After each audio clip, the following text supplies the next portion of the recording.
Check. 1, 2. Tonight, ladies and gentlemen, welcome to episode 36, Hot Topic Celeb TV After Dark. I am your host, D-TEFLON on the MIC. Joining me tonight in the place to be, the MIA of motivation. She is a member of the Hurt Business, ladies and gentlemen, from the World Wrestling Entertainment. I am very looking forward to having this beautiful guest in the building tonight. Don't forget, we will be taking callers towards the end of this show, but in order for you to do that, if you guys want to ask me a question directly, right now, you have to go and do two things. You have to follow at DTEFLON. That's at D-TEFLON on Instagram. Follow that account. You also have to be following as well this account at Hot Topic Celeb TV. Don't forget, of course, you can join us each and every Tuesday night at 11 p.m. Eastern Standard Time, 8 p.m. Central Standard Time, and also each and every Thursday night, all month long for the Alliance Entertainment Indie Music Festival Showcase. And each and every Sunday, it's Sunday service with Hollywood actors, directors, producers in conversation. And tonight, I want to welcome into the room, ladies and gentlemen, the beautiful Mia's in here in the building.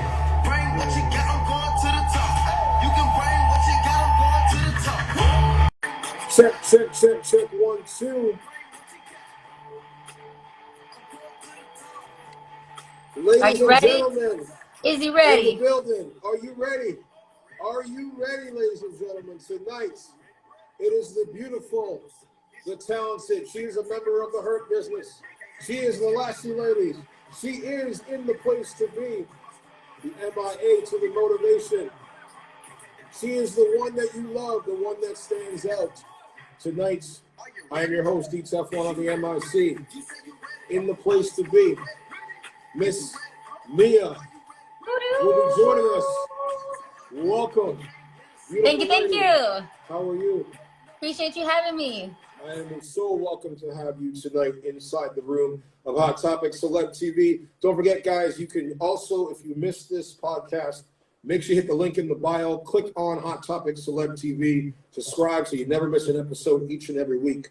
So tonight, joining us, ladies and gentlemen, for episode number 36, she is from Tampa Bay, Florida. Oh, sorry, is it Tampa or is it? Tampa Bay. Tampa Bay. Bay. It's Tampa Bay. We changed it.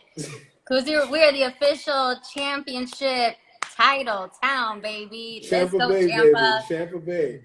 Tonight, 813, 40 years right here in Tampa. Joining us in the building, ladies and gentlemen, if you do not know who this beautiful lady is, she is Monday Night Mia. That is right. Every single Monday night, she is in your place to be. She is part of the Hurt Business. She is one of the beautiful ladies of the Lashley Ladies for the champ, Bobby Lashley, and MVP. Also, Yes, she is a personal trainer, one of the best in the business. If you have not seen this woman's motivation, trust me, you will get a workout in like no other. Also, she is a mother. She is a jack of all trades. She does it all, ladies and gentlemen. Tonight, I welcome to the building the sexy, the talented, the beautiful, the hola como está, esa, señorita, Miss The Mia spicy Latina. Lanz, motivation to the building. Welcome. Thank you. It's a Tuesday, right? It is Tuesday. So we're going to turn it up. Definitely. Turn up Tuesday. So tonight for you, for those that aren't familiar with who you are, before we get started, I want you to tell them first your name, where you're from, and then we'll continue from there. Well, I am officially Mia Lanz. A lot of people here in Tampa know me as Mama Mia because I am a spicy meatball. Okay. I'm not Italian. I'm Cuban. So, we're just spicy. We're Latina. And I'm from Tampa Bay, like we said, Tampa Bay. And I've been here my whole life. This is my hometown, born and raised in 813. So for you, like, how did you get started up in the fitness training business? Were you always, before, were you a professional athlete, or Was it something that, you know, because you have legitimately one of the best physiques on the planet. People haven't seen it. You should stand up and give them a flex. Oh, stop. See, there you go. Stop. Stop. How did you get started in the business? Well, honestly, since I was a little girl, I've been enthralled and loved shape. I love voluptuousness. I was never that girl that wanted to be skinny. I was always embracing curves. And if I saw someone with an athletic build, that was just interesting to me. I was fascinated by muscles since I was little. Mm-hmm. So when I was probably about like 8 or 9 years old, I started playing baseball with the boys. I didn't want to play with the girls. I liked a little competition. And actually, I didn't like the girls because I started as a dancer real little, like 4 years old. Okay. And I just thought the girls were mean. I got really hurt. You know, I was always like loving and wanting to be talkative. And I had like the Mean Girls Club come against me. So I told my parents, I'm like, I'm done. I'm done with dancing. I want to play sports with the boys. And I grew up with 2 older brothers. So I thought they were more fun than girls were. So I decided to play baseball. And that's when I found out that I was fast. I beat all the boys around the whole baseball field for warm up. So I was like, oh, look at that. I got some speed. And so when the boys would make fun of me, like, oh, look, we got a girl on our team, I was like, back up, because I'm going to blow you away. And I did. And so then I started running track. Then from track, I started playing volleyball. So those are my 2 sports growing up, was baseball, track, and volleyball. Okay. And it wasn't until my senior year of high school that I became a group fitness instructor. So I started teaching group fitness classes at the age of 17 and 18. And then at 18 is when I got certified as a personal trainer. Nice. So was that your first, like, for example, for you, what was your first passion? What was the thing that when you got out of high school and you're like, this is what I want to do? Well, I mean, I wanted to be a movie star, honestly. You know, I wanted to be a motivational speaker. I wanted to create and produce, I mean, just based on my background and my love. So when you put music and movement together, that's a movie. You're creating emotion, you know, motion with emotion. So, you know, I wanted to make people feel some type of way through music and movement. And I do that every day now in the gym. I put the music that either my client wants to listen to or I want to listen to. And then I create movement with personal training. So I'm making movies all day long. What's the thing? I mean, I've watched your videos, and I mean, you definitely have your buddies never stop moving. I'll give you that. And I compliment. Can't stop, won't stop. True, and I compliment you. You know, you always have a great playlist of music. Like literally, like I get up in the morning, and I normally just go to your Instagram because I know I'm gonna like. Whatever, if I'm tired or sleepy, I'm like, okay, I can put on Mia's stories, and I'm gonna have like the first 6 tracks, but it'll get me out of bed. So like for you, like where did that energy and that passion that you have? Were you always like an outgoing person from when you were a child, or was it something that you sort of grew into later as you got, you know, older? Man, I came out of the womb like a ham. I was hamming it up since I was born. I literally. Honestly, anytime I saw a big video camera back in the 80s, you know, for the birthday party, we had those big video cameras, nano iPhone, you know, for all you young millennials out there, you know, we had to like, you had to like have a shoulder and weight, you know, to carry that. So I would turn on like, hi, this is Mia Lanz. We're over here with the news channel and there is a huge storm going on. And I would literally just turn on and I would create this story in my head and then just put it out there on camera. And my family was like, oh my gosh, she is crazy. Like, don't mind her. They were always apologizing. But I was like, you know, I was always embracing the wild part of me, the creative side of me. And that's the thing is, you know, a lot of parents nowadays, they try to like, oh, shh, don't say that. Shut up. Like, don't be loud. And it's just like, that's just your child trying to be creative. You know, like let them express themselves. And I was never afraid. That's the thing. I was never afraid to express myself, and a lot of times it got me in trouble, but I was always under the motto, it's better to ask for forgiveness than permission. True. So for you, like when you first started pursuing it, I mean, were you ever in a situation where, you know, you felt, because I know a lot of women, of course, you know, when they start getting into, especially now, not back then, but like now the fitness industry has changed in so many dynamics. And obviously back then, you know, it was sort of frowned upon when women started to get muscles that, you know, It still is. I know it is, but People still, they still say, I do steroids. Like, oh yeah, we know you inject. It's like, all right, bro, you're so ignorant. Think what you want, no matter what you tell people, they're playing a story in their head. So I just, as you know, years go by, I've just learned, you know what? You can't convince anybody something they don't want to believe in. Your actions are going to show the world, you know, one thing, but it's perspective. And there's so many blind, ignorant people out there that think if a woman has muscles, she's clearly juicing up. They don't have the education of what testosterone is and hormones and supplementation, and they just think like, oh, you're putting a needle in your body, it's automatically steroids. They don't think, oh, she's doing vitamin B12, she's doing glutathione, because they don't know what the hell that is because they haven't educated themselves. So let the ignorant people think what they want. They're just gonna look like clowns and look stupid. But in the meantime, I keep it moving, and I'll keep getting the results. I'll keep helping other people get results, and people that want to learn, I educate them. Did you, I mean, how do you, for you, like, how do you deal with the hate and the trolls and the people, number one, that, you know, come at you and make those type of comments? What's your response to that? I laugh because they have no life. And that's the sad thing is if they have the audacity or the time or the desire to come at me like that, I laugh because it's like, oh, honey, you have like no life to do that. Like, I wish I had time to do the things that actually I'm getting paid to do, you know, nonetheless, like just waste my time trolling on other people that are actually being successful, that are actually benefiting other people, that are making transformation, getting results in people's lives, being, you know, taking their life to the next level and other people to the next level. If you're hating on that, that's insecurity on their end. That's reflecting ugly inside of them. And they're just wanting what you have, but they're not able to get it because they're not willing to put the effort or the discipline or the mindset into becoming that. So I know I mean, you call your brand Neo Motivation. Where did the inspiration from that come from?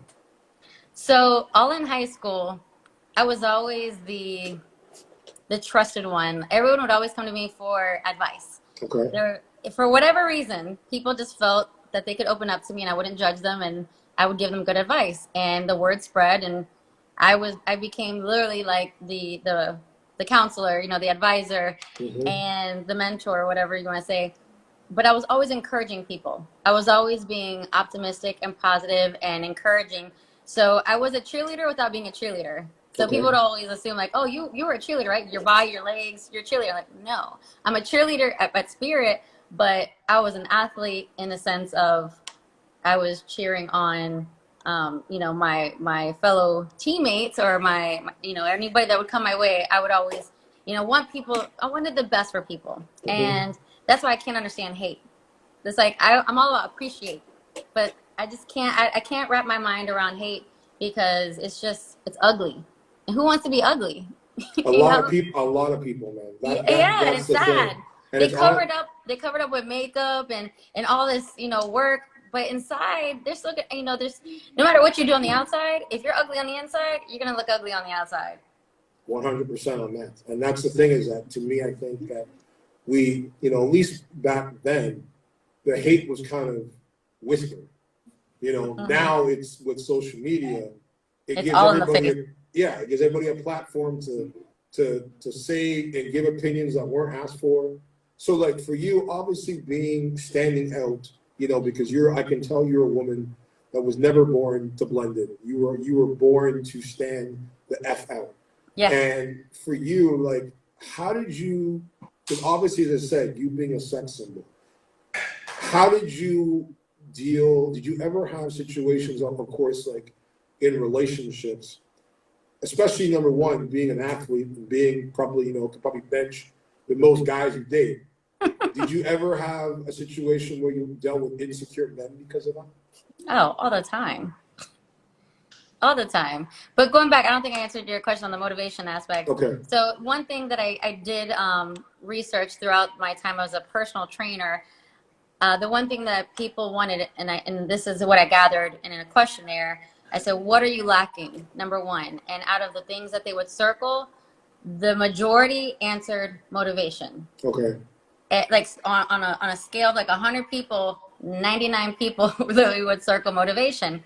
So instead of calling myself Mia Fitness or Fitness by Mia or Body by Mia, I said, no, I don't want to trap myself in a box on just fitness, because I know I'm so much more than fitness. You know, I'm a business, I'm a boss. I think bigger. I think, all right, what do you need? I want to motivate you on all levels of life, not just fitness. Fitness is like, it's a tool. It's a vehicle to help somebody. People come to me like, hey, can you help me with this? Okay, well, why do you need this? Why do you want to look good? You know, I want to go deeper. I don't want to just like pinch the flesh. I don't want the epidermis. I want to go down deep inside the bone marrow of why you want what you want, because I want to get in your head. You know, I want to change this before I change this. That's number one, because I could change the body, but if your mind still stays ignorant, or if your mind still stays negative, you're going to go back to your old ways, and you're going to look like your old ways, and it's just going to be a vicious cycle. So for me to make lasting transformation and lifetime of change results, I got to get in the head. You know, so that's why I pre-qualify my clients before I work with them. If they're not a 10, or if they're not coachable, if I don't see that they have a good enough reason to work with me, I'll say, no, I don't need your money. Go to LA Fitness, go to any type of like big box gym, and go to an inexperienced trainer and let them take your money. Because I'm the same, man. I ain't got time for that. I always say, you know, with everything in life, like especially if you're getting into the entertainment business, the modeling business, the fitness business, if this isn't right, everything else is out the fucking door. Like everything. Right. Like it doesn't even matter. You could throw them as much knowledge as possible. But if they've got that, because you gotta remember, like so many people, they quit before they even get to the door. Like they've already given up, and you're like, wait a minute, we haven't even started yet. It's like, but they're like, well, you know, like I don't know if I can do this, and I'm just like, the minute you think that you can't, you can't. You won't. Stop yourself. Yeah. And so like, what do you feel, number one, has been your technique to be able to motivate people and, you know, and get them out of that mindset? What's your approach? Number one, I do a questionnaire before I take somebody on as a client. The questionnaire is to gather information of who that person is and why that person wants to work with me. Okay. And then out of those questions that are answered, I find out their reason why they're wanting to lose weight or get energy or feel better, whatever the deeper reasons are, because I have about a 30 question questionnaire. Okay. And when that person comes to me and says, oh, excuse number one, excuse number two, excuse number three of why they can't make it or why they're always late or whatever, I go back to the basic of the questionnaire and I say, didn't you tell me that you were tired of being insecure and not finding anybody and being lonely and you want to attract that right partner? Didn't you tell me that? You know, for example, and they're like, yeah. I said, well, what you're doing right now is not going to attract that type of person. So if you want to really attract that type of person, you need to change right now. You need to make that commitment. You need to follow through. You need to stop these excuses, stop the bullshit, basically. And, you know, let's level the fuck up. And I keep it real. There's a lot of people that just can't handle the realness. I'm like, well, if you can't handle the heat, get out of the kitchen. And that's why we're in the kitchen, because this is when it gets hot. You know, we're coming in hot. But, you know, that's where diamonds are made. That's where strength is made, is through pressure, heat. So if you can't handle it, you ain't ready. You ain't ready. Hey, and that's why your song is "Are You Ready?" Because you know what? To me, a lot of people aren't ready. And if you're not ready, then it's okay to not be ready. Then get yourself ready. But don't make a commitment to somebody, say something, and then not be about it. Like if you're gonna make a commitment, follow the fuck through. But you know me, a lot of people like to waste people's motherfucking time in this business. Like, but time is money, and I get time for that. Exactly, and it's like, and it's, to me, it's to the point of like the respect value that people have lost in this society, where it's like they don't care like about your like the sacrifice that you're making to give your time. Because I'm the same way. I'm like, you know what, like money is great. We all like to make money. But my time is more important than money, because the time that I'm wasting with you, I'm taking away from myself or from someone that actually needs my help. Absolutely. Who's actually going to appreciate. That's ready. That's ready. You know, so I get it 100%. So like for you, like, you know, as I said, like going back to my question of like, how did you like in those situations, I said, when you were in relationships, how did you balance that? Because obviously, you know, like I know many women in the fitness industry who've had that problem where, you know, they've had these insecure men in those situations who are jealous because, you know, they can't lift more, or they don't feel like a man because, you know, this person's more athletic. Like, did you ever, like, how did you navigate through those waters? Well, number one, this is who I was when they met me. Mm-hmm. So they had to accept that. And number two, if they didn't like it, I said, there's a door. And if they didn't want to walk out, I walked out. It's not complicated. You know, if you can't accept something, then don't. But don't drag something on that shouldn't be dragged. Mm-hmm. No, you know? I honestly, I'm so happy to finally hear a woman point blank just say that, because so many have their reasons and their excuses and their, you know, their justifications. It's excuses. That's all it is. Yeah, of why. So, and that to me, it shows a testament of where your mindset is at, and I love it. So, like for you, obviously, you know, you've ventured on this new journey, this beautiful new journey in a old stomping ground that I used to be a part of, the WWE. How did this opportunity for you to join the Hurt Business and WWE come about? Well, a lot of people ask me that, so this will be my first time publicly answering that question. What I say is, it was doing the right thing at the right time, consistently, knowing that people are watching at all times. Mm-hmm. And I'm talking about years of grinding, years of hustle. There's a reason why I kept this picture, this profile picture on my IG. It says hustle, and that was from like 5 years ago that I did that photo shoot. Okay. But I love that picture so much that I'm like, you know what? It was a little edgy. Some people were like, oh my gosh, she's topless. But I said, you know what? Who the fuck cares? Like, titties are everywhere, you know? They're milk jugs, you know? We feed our babies with them, you know? But, you know, the society wants to over-sexualize, you know, a body. A body is a work of art. You know, we have to appreciate it for, it's a temple. It should be holy. It should be a sanctuary. There's so many beautiful things about the body that people disregard and they fail to recognize. So, you know, that picture speaks so many things to me, because I'm an artist and I love artwork, and I love artwork in people, you know, and that's where when I see a body and someone comes to me and they want change, I'm like, where do I start? You know, it's like, it's exciting to me. I never judge. I don't look at a body like, oh my God, you're so fat. Becky, you're so fat. No, I'm like, ooh, you know, I could really get that. Oh, I can melt that. Oh, come here. Let me get some of that. You know, like, trust me, I'm coming. I just got to get ready, but I'm coming for you. Believe me, I am coming for you, because honestly, I think you are. I think you're incredible. I think you have something. Even the whole brand, the whole name. I mean, I was blown away. Let alone by your gym, which was like, I mean, honestly, it's something.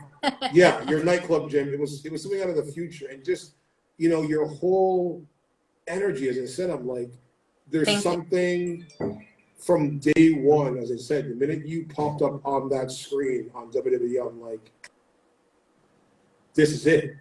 Like this girl has what we call in the business the it factor. you know, and I think that for you, this, you know, new opportunity is only going to open more doors. So continue your saying like how this opportunity transpired. So, you know, basically it's like I said, it was years of grinding, years of networking, years of just putting myself out there and not being afraid to talk to anybody and everybody. Literally just loving on everybody that came into my path. And, you know, so, you know, years ago I met with Titus O'Neill, Daddy's Bullard. Love my boy. And we met, oh my God, I want to say back when I was at Powerhouse, when I was running the nutrition office and personal training. I met him at that time. Okay. And we, you know, we became friends. And, you know, with social media, with friendship, you can stay in contact and see what that person's doing, what that person's about. We would be at the same events. We would just continue to network and, you know, make connections happen. And on a Tuesday, like today, it was at 7 a.m. I was training 3 of my clients, and I get a phone call from him, and he's like, "Hey, you know, I got an opportunity for you. What do you think?" And I said, "Let's go." You know, it's just being available, being ready. You know, I was mentally, emotionally, physically, spiritually ready. I didn't sign up for WWE. I didn't apply with the company. I didn't put it out there. I mean, honestly, I didn't even watch it. You know, I wasn't even like a WWE fan, so I had no idea who was who and what they did and if they were a good guy, a bad guy. Like, I watched it when I was a kid. I watched it when it was WWF, not when it was WWE. So I'm old school. I was there when I was working there when it was the Attitude Era. So trust me. Yeah, so I mean, I watched it when it was Hulk Hogan, Andre the Giant. You know, that's when I watched it. And you know, just being a boss mom on the grind, I just don't have time to sit down and watch TV and get into it like that. So to be in the vicinity of WWE, to be around all the wrestlers, the producers, the media, I felt like a kid in high school all over again. It was nostalgic. I felt this is where I belong. This is all the years of preparation. This is what I was meant to do. Well, as I say, if you stay ready, you never need to get ready, man. Because you never know. I wasn't trying to bust the door. I didn't apply. That's the thing. You know, things are meant to be, and things happen when it's just boom. It falls in your lap. It flows with what you're doing. There was no tension. There was no forcing. There was no pushing. There was no rushing. It was just like smooth. It was just like, oh, okay, yeah, boom, done. And being a boss, I was able to make the time to be on TV. I was able to create that time slot to be available for that full day. And that's the thing is, I was also given the opportunity to bring 3 other girls with me, which is huge. Because now that's a lot of pressure on me. And to make sure you find the right people that don't fuck your shit up. Yeah, and it's also opportunity for me to give other women a chance to bloom and to be exposed and to grow and to shine. So that I was like, well, who do I pick? Who do I choose? And clearly, you know, they have to approve them too, but that's a lot of decisions and pressure that I have to make. And but it's also, not sorry to cut you off, but it's also the fact of where I love that about you, because most women in that situation wouldn't do that. Like, because there's so many women, like, they're like, well, what if they like the other girl more than me?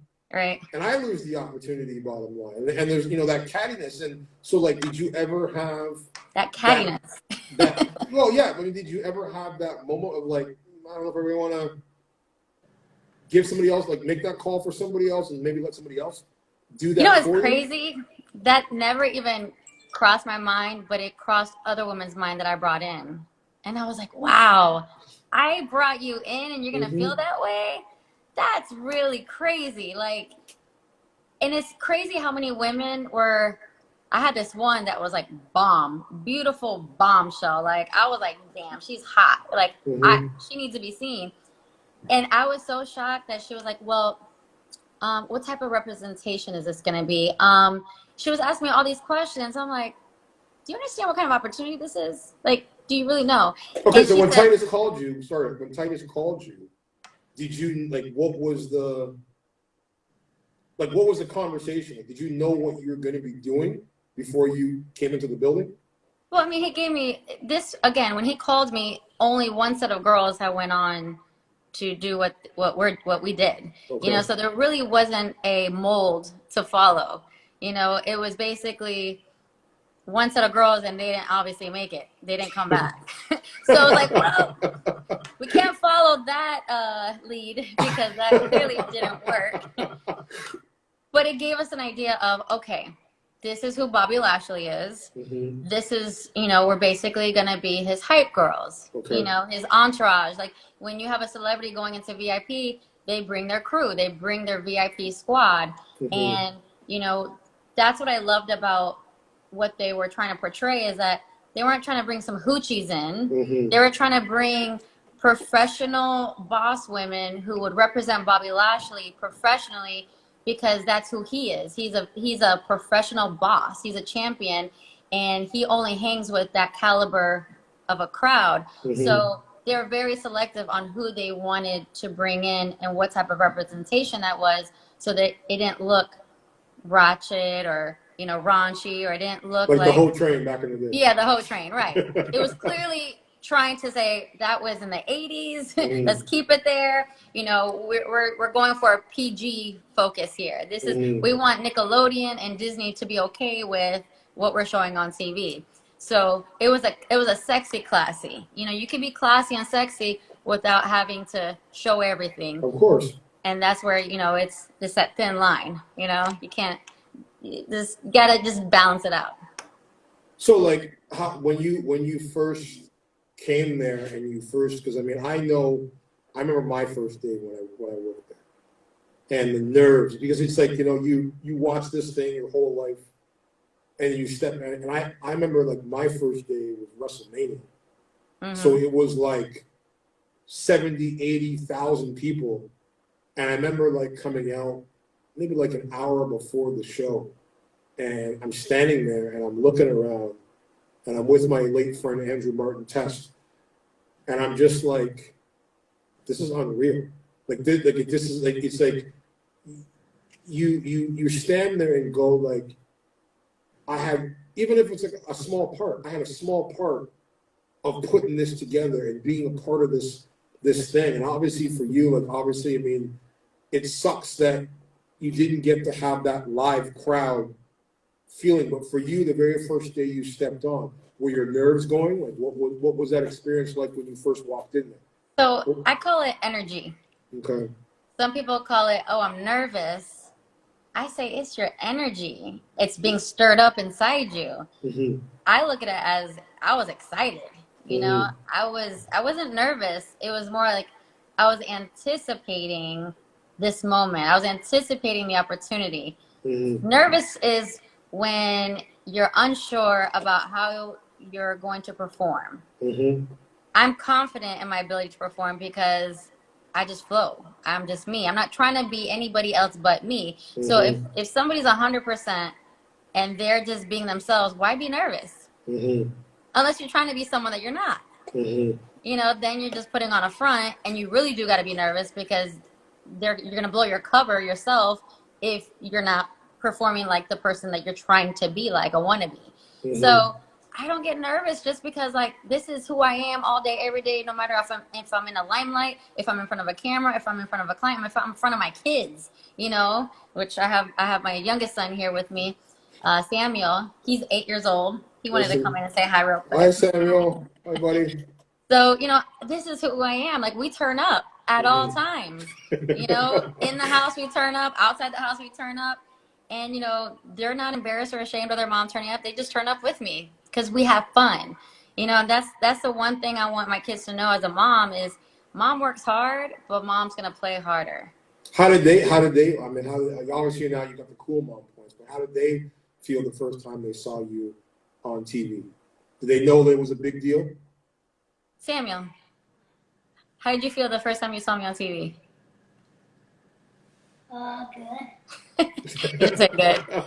Again, I don't put them in front of a TV watching WWE, you know? So, like, they really didn't understand the concept of how big WWE is. They didn't understand that it's a global company and that there's, like, 46 million viewers watching. Like, they don't understand. Their little minds can't comprehend that, you know.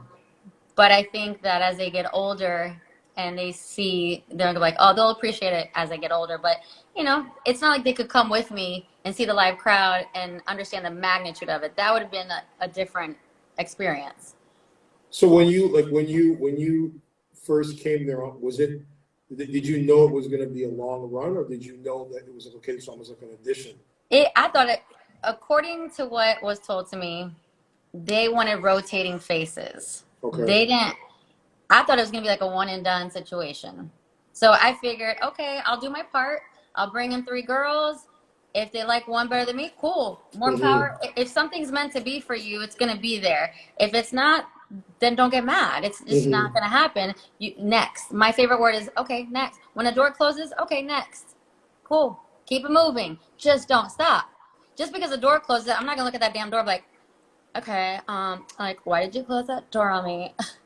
I'm not going to do that. I'm going to be like, okay, well, I'm not going that way. Let me turn a little bit over here. Boom, keep going. If that door closes, boom. I'm going to keep it moving. And that's the thing is people don't understand. Stop standing in that same, and stop standing in the past, because that's what a door is. When a door closes, that's the past. It's gone, it's done, it's dead, bye. Okay? So keep it moving. Keep the momentum. So, you know, I had no idea we were going to go on this long. So it was literally week to week to week. I didn't know I was going to go on the next show until that Friday. Wow. Okay. So I mean, for you, when you realized it was becoming, did you? Because I know we talked about it before. Like, I haven't watched it, but like, did you, when you started getting, you know, obviously the fans and people coming to your page, did you ever have a moment where you're like, I think I actually like kind of struck gold here. Like, this is like not only going to help me and my brand, but just overall of like realizing the opportunity that you have, and also the fact that you were standing out among the group like more than even the others? Well, I didn't look at it that way. You know, I know you didn't, but the rest of the world clearly did. I just stay grateful. Honestly, you know, every day is a present to me. It really is a gift. That's why they call it a present, you know. So every morning I wake up, I thank God. Thank the Lord for giving me this day to have another opportunity to make more memories, to make more transformations, to make a bigger impact than I did yesterday, and more memories with my kids. So to me, it's just like, okay, all right, next. It's like I get excited just if I got the opportunity to go to the following show, beautiful. If I didn't, okay, cool, because I wasn't expecting it. And that's the thing is, I train my brain to not expect something that isn't put out there. Like, so if I'm being told, okay, this is a week-to-week thing, why would I expect it to be a month thing or a 2-month thing or a 6-month? If I'm being told it's week to week, I'm going to take it to the bank. It's week to week, and there's no expectations there. Because expectations is just an appointment to set yourself up for disappointment. Yeah. And I'm not about that. I'm about applying my energy to grow, to impact. Disappointment is basically rejection. It's sad. It's negative. It's not going to do any good. So why set yourself up for that? So what was that? I mean, for you, like when you obviously being a part of the Hurt business, which was, you know, in a major storyline, what was your feeling and experience of being a part of this group, this dynamic, and being in the sense, number one, like in the thick of things, like, you know, going back and forth with Kofi and all the other wrestlers? Like, did you ever get that itch to yourself to say, hey, wait a minute, maybe I want to get in the ring and actually like throw down? I mean, I'm always down for an adventure or for some action. I don't have it in my mind to become a wrestler because, you know, at my age, I want to work smarter, not harder. So I'd rather have the microphone and interview the wrestlers than be one. So something like Sarah Schreiber or Caleb Braxton, where they are interviewing, that's what I got my degree in. My degree is in mass communications. Okay. So I was an entertainment anchor in college. I interned with Gil Guardo on News Channel 8 to be a newscaster. So interviewing was more my passion versus going in the ring. I wrestle with my kids. Like I don't want to wrestle with catty women that are trying to, no. Nah, I don't got time for that. I Well, don't want that. how did you go from the broadcasting to the fitness? If that was your first, So fitness was my first passion. Okay. Broadcasting was another opportunity that came unexpectedly. It was when I was 25. I was actually modeling for 94.1, the Ying Yang Twins Unwrapped Party. Okay. So I was one of 4 female models. And while I was there, again, I'm networking everywhere. Every time I modeled and did a promotional event for a company, from the early 20s, I was always networking. I was like, who's who? I'm not here just to look pretty and try to get a sugar daddy. I was there like hustling and grinding and getting my network, getting my Rolodex filled with connections. So while I was at the Ying party, I met Yoli, who was the music director at the time. Okay. And I told her who I was, that, my background was either to get into radio or to television, but I thought radio would be a good segue to television. And I thought the entertainment industry was something that I wanted to get experience in. So she said, send me a reel. And from being the entertainment anchor at Southeastern University, I sent her my entertainment anchor reel. And then I got an interview with Orlando. And that's where the Nut House was created. Me, Buckley, and Boy Loco, back in 2006, we started the Nut House. And that's where I got Mamma Mia. And that's where it all started. But I was a fitness professional at the age of 17. I was a broadcast radio personality at the age of 25. Wow. Okay. And do you ever see yourself now that you've had that taste of the spotlight, do you think now it's something that you may want to think about pursuing to possibly get an opportunity to either work for WWE doing that or somewhere else? So I think opportunity is what you make it. And since we've been on this ongoing Monday night with WWE. Monday Night Mia. Yeah. Mia Motivation Monday. We're actually starting a podcast. It's going to be called Bossed Up Podcast. Yeah, we're seeing that. And we're going to be going on every Monday night on this podcast to keep the momentum going, to keep the bossed up ladies. We're all bosses, and we all came together, and it was just a beautiful chemistry. And there's no end to this. Like, we're gonna keep it moving. And there's other companies that have reached out to us that want to utilize us for promotions, for events. So we're gonna keep it going. We love the opportunity with WWE, and it hasn't ended. They want us to come back whenever it's going to fit the storyline.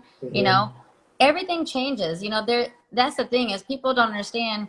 With WWE, you could write a story and it could change that day. Yep. But the audience doesn't know that, and that's okay, because they don't need to know. But on the inside, you can't expect anything. You really just be ready, just show up.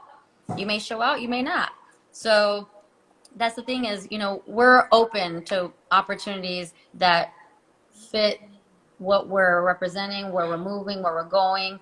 And that's why we're starting the Bossed Up podcast, so that we can continue empowering other people to be positive, to be ready, to be polished, to have fun, but to keep grinding, and just make those networks, make those connections, and continue rocking businesses. There's no limit. What will the focal point of the show be about, mainly? So the focal point is basically going to be 4 to 5 women, because there's one of us can't be in it, due to restrictions of their background. So I'm not gonna release that, but it's gonna be 4 of us that are of the group, the 5 that are gonna be on it. And the 4 of us, we're all boss moms. We're all bosses, and we're all moms, and we're all 38 and up. So we're grown, we're experienced, and we want to share our stories of what we've learned to help the younger wannabe bosses, or the younger bosses, or the younger people who want to become bosses, to follow in those footsteps and to learn from our mistakes, and to also empower them and motivate them to take certain steps to get to that boss level. And we also want to empower men as well when we talk about relationships and we talk about dating and how it is to date a boss, what that looks like. So when we share that on our podcast, they can learn, ooh, if I want to date a boss, I can't be stepping up to a boss like this. I got to change my verbiage. I got to change my action. I got to change my wardrobe. I got to change everything, you know? So for you being a boss, per se, number one, and being such a female mogul and having your hand dipped in so many things, how do you, like, because obviously, I mean, guys see you, you're beautiful, you're stunning, you're fit. Do you find men intimidated by you? All the time. So what, for somebody, number one, to get past that with you, what's the 3 things they must have? Well, one, they have to be confident. Okay. Because if they're inferior to me, that shows me insecurity. Okay. So they have to be secure within themselves, which is going to showcase a confidence. 2, they have to be authentic. Mm-hmm. I can see through bullshit. I can see through a facade. I can see through game. So they have to be authentic. And 3, they have to connect with me. If there's no connection, there's no getting past, you know, I mean, I want to be your friend. If I can't vibe with you, I read energy, I feel it, you know, so I know if I want to even be friends with someone. So if I can't be your friend, there's definitely no way I'm going to date you.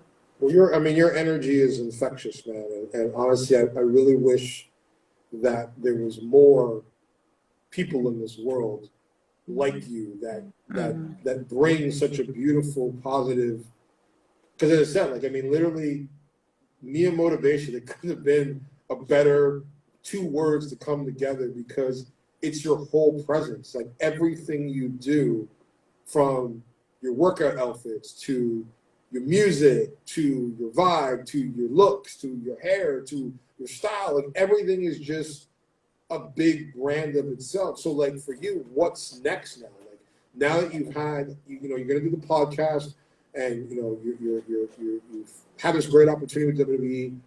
What's next on the bucket list? So I'm actually auditioning for a TV show that's local. And so that'll only be not much of a commitment. You know, that's about 90 minutes, you know, weekly that I would have to take for this TV show. And the good thing it's local, so I wouldn't have to travel anywhere. So that's 1. 2, I'm the cage queen for Vigilant MMA. I don't know if you saw that. Yeah.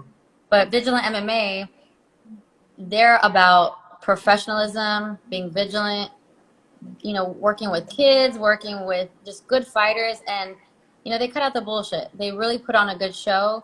And I love that. And Brandon Lee, who runs Vigilant MMA, I've known him since high school. And he has a heart of gold. He has one hell of a story. And I'm definitely going to put him on my podcast to interview him, because he needs the world needs to hear his story.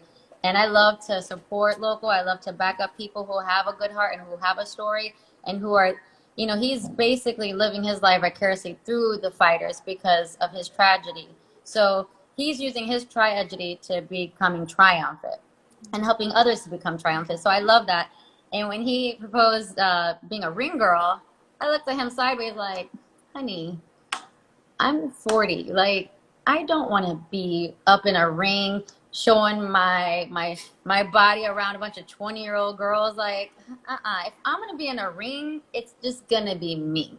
I ain't trying to be compared to any little skinny. But let's get it real though, sweetheart. There's nobody to compare to you. I'm just being honest. I mean, legitimately, you are in a league of your own. And I don't think you have anything to worry about any 20-year-old or any 19-year-old, because you'll be slaying them before they even get into the building. So I don't have anything to worry about regardless of that. But I just don't want to deal with the cattiness. You know, that was one thing, because I'm okay. I'm very comfortable in my skin, as you know.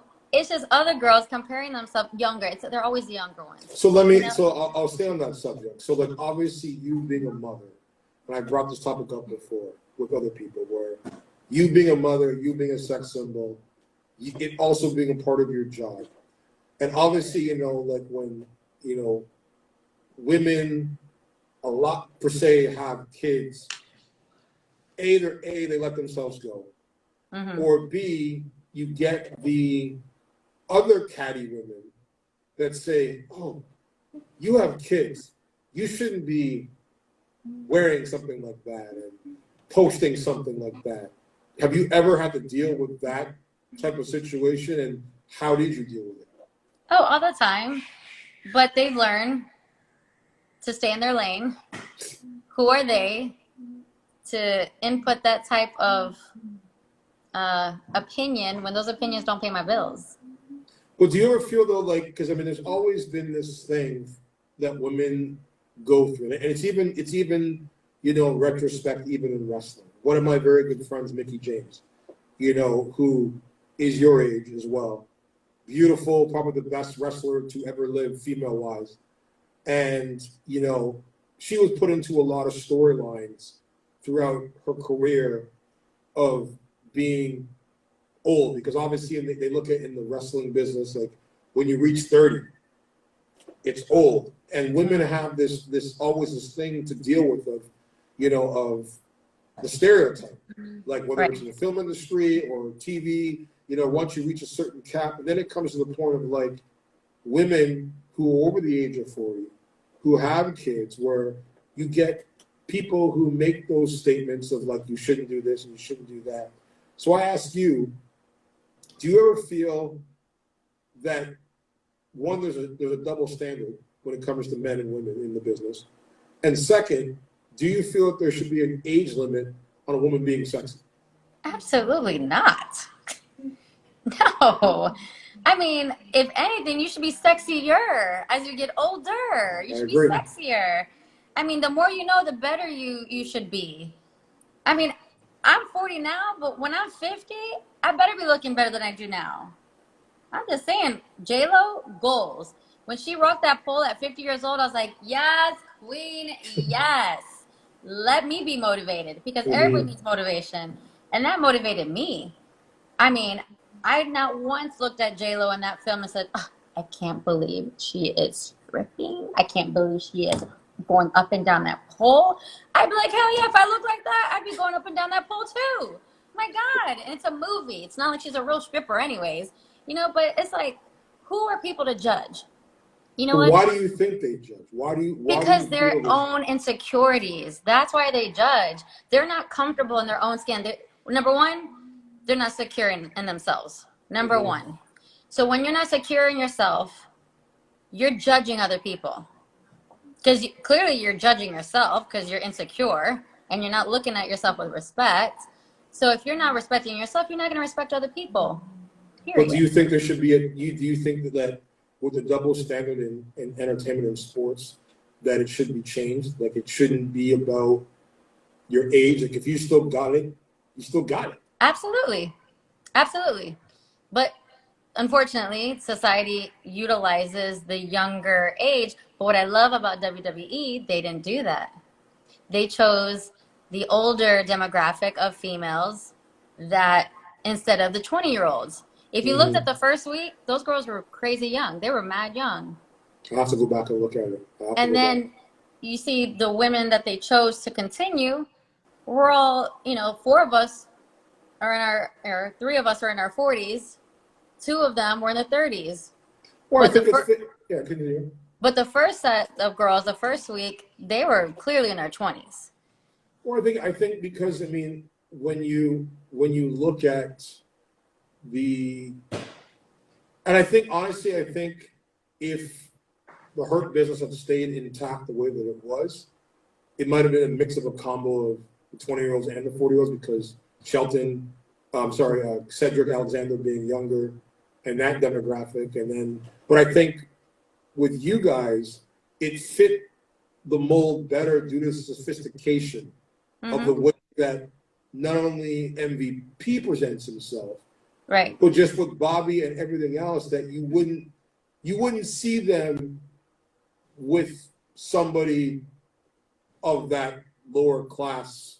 I wouldn't say lower class, but like that's pitching towards that younger demographic because, you know, they have a certain standard, the way that they present themselves. And I think that's what made all of you guys blend in. And what I loved about it that made it different compared to other situations where you didn't have just like a bunch of black girls.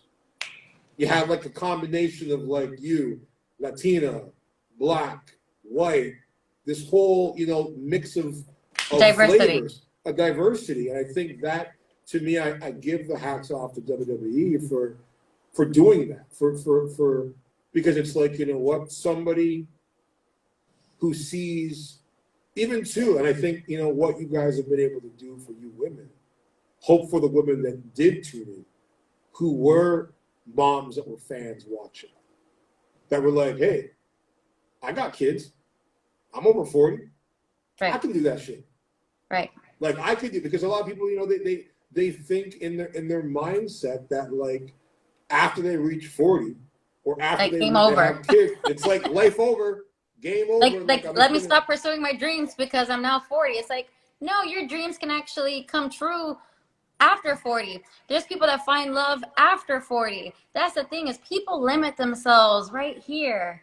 And that's the sad part, D, is that like it's all in your head. It's all in your head. It's a mindset. And if they just got all those negative persona, negative perception, negative thinking out of their head, they would grow, they would bloom, they would level up, they would actually be satisfied because they would fulfill their dreams rather than stop them and say, okay, well, I guess this is as good as it's gonna get. I'll just settle right here. Who wants to settle? Why settle for less when you could go and grab the best? Get what you want. Go get it. But people are complacent. I'm hungry. I stay hungry. I'll stay humble, but I will stay hungry. And that's the thing, is it frustrates me, is that people just like, okay, this is as good as it gets, or somebody's telling them this is as good as you're gonna get. Okay, no, you can't tell me that I'm gonna be okay with something that I'm not okay with. You can't convince me of that.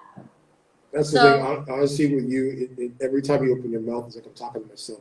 Because literally, it's so rare, especially nowadays where there's so many. You know, I made a post today where I was like, you know, it's really sad generation that men are falling in love with women's bodies and women are falling in love with men's bank accounts, you know, and they're not actually falling in love with the person, Right. you know, and for you, like your drive, your mindset, your passion, your, as you say, your hunger for female wise, it's like, it's a beast, man. It's such a beast that, you know, to me, it's like, I look at this next chapter for you, even after this WWE opportunity. It's gonna be sky's the limit for you. Like, it's really gonna be sky's the limit. You know, that I hope that the rest of the world. It's one of the reasons why too, when I was like, "Yo, let me manage you," because I honestly, it was like, I think the world needs to see you. The world needs to see more of you, and I think that, like, for me, the whole Mia motivation, it's not just a word. It's like a whole brand lifestyle. It's a movement. And it's a movement that, you know what, that I can see you doing that, selling out arenas, like with the headset, like Tony Robbins for fitness, you know, and having a whole sea of people, you know, following in what your message is, because to me, it's strength, it's power, it's beauty, it's sophistication, it's class, it's intelligence, it's integrity, and you never can find that in the same person. You can find it in bits and pieces of people, but never all into one. And that's why I think for you that, like, I hope that people who are learning about you today are inspired to go after their dreams, to follow and pursue, and never expect anything, because you never know what opportunity is gonna present itself. You know, so like with your, for you, like with your company, you know, what is the goal that you want to take with your company of Mia Motivation? Well, I don't want to limit myself to who I can impact and who I can touch. So that's why my goal is to take it virtually and do videos and to do seminars. So on a regular basis, anybody can access me through videos. And then on a live basis, I want to be able to get booked throughout the country and actually go to an arena and speak into people's lives, like bring a team with me. So it's not just me, you know, it's other people that are like-minded, that are bosses, that, you know, are driven, that are called to greater platforms to reach people.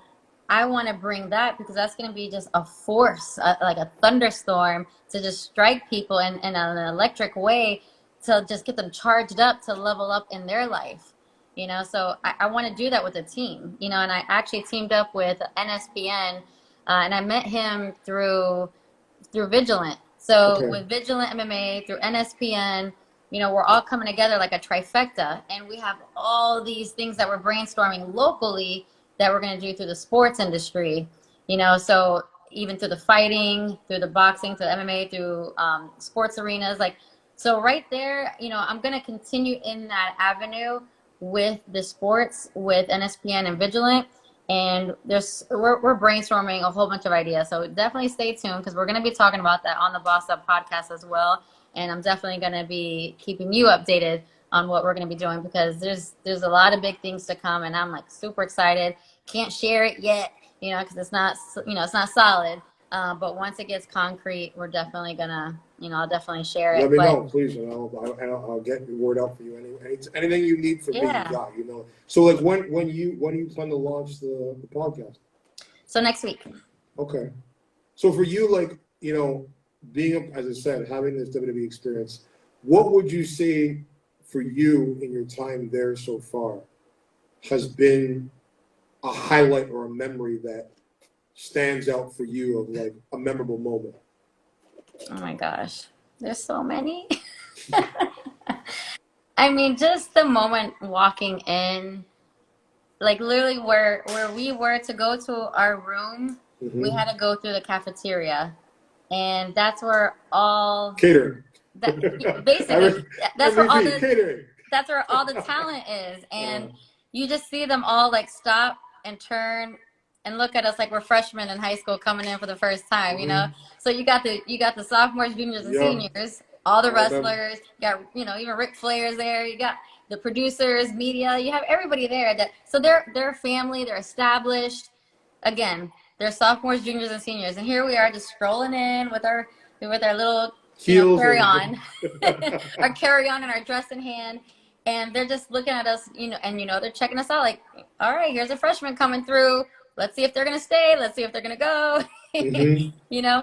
And, you know, I knew some of them just being in Tampa and just, you know, networking like I have. So I was friends, you know, with two of them. And so it was just good to cut up with them. And, you know, they're just so used to like fan people. And, you know, I'm not a fangirl, you know, I'm just real. And I'll talk to the janitor the same way I'll talk to Ric Flair. You know? Did you ever have a fangirl moment though? No. Not once. There's not one like person you were like, you know, kind of, wow, like I'm in the same room. I worked on the radio, so I was in front of Busta Rhymes. Was my favorite artist to interview, by the way. Everybody was like, "Oh my God, that's Busta Rhymes!" Like they freeze. I was like, "Yo, stop!" Like, oh my God. And your energy matches Busta. Yeah, and I acted like I knew him. I felt like but it was energy. Like you don't gotta know somebody to connect with them. But if you got good energy and you're positive, why not? You can connect with anybody. I don't care on any level, whether they're a janitor, whether the CEO. You should be treating people on the same level. And you know, people could see that, you know. So when they saw that we weren't fangirls, but that we were real, we were bosses, but we're humble, you know. Like we all came in, we played our part, you know. We sat in our own section. We wouldn't go up to anybody like, hey, yo, you know, like if they if they said, hey, look, we want to talk to you, or they would come up to us. So there was no disrespect. It was all professional. A lot of people ask me, well, did any of the wrestlers hit on you? We're like, no, they were professional. Everybody was professional. Everybody played their part. It felt like a family. And that's, to answer your question, the most memorable thing that I will walk away, if I were to never, ever go back on WWE, the one thing that I loved was the family camaraderie that they had. Everybody was professional. Everybody did their job and they took it serious, but they had fun at the same time.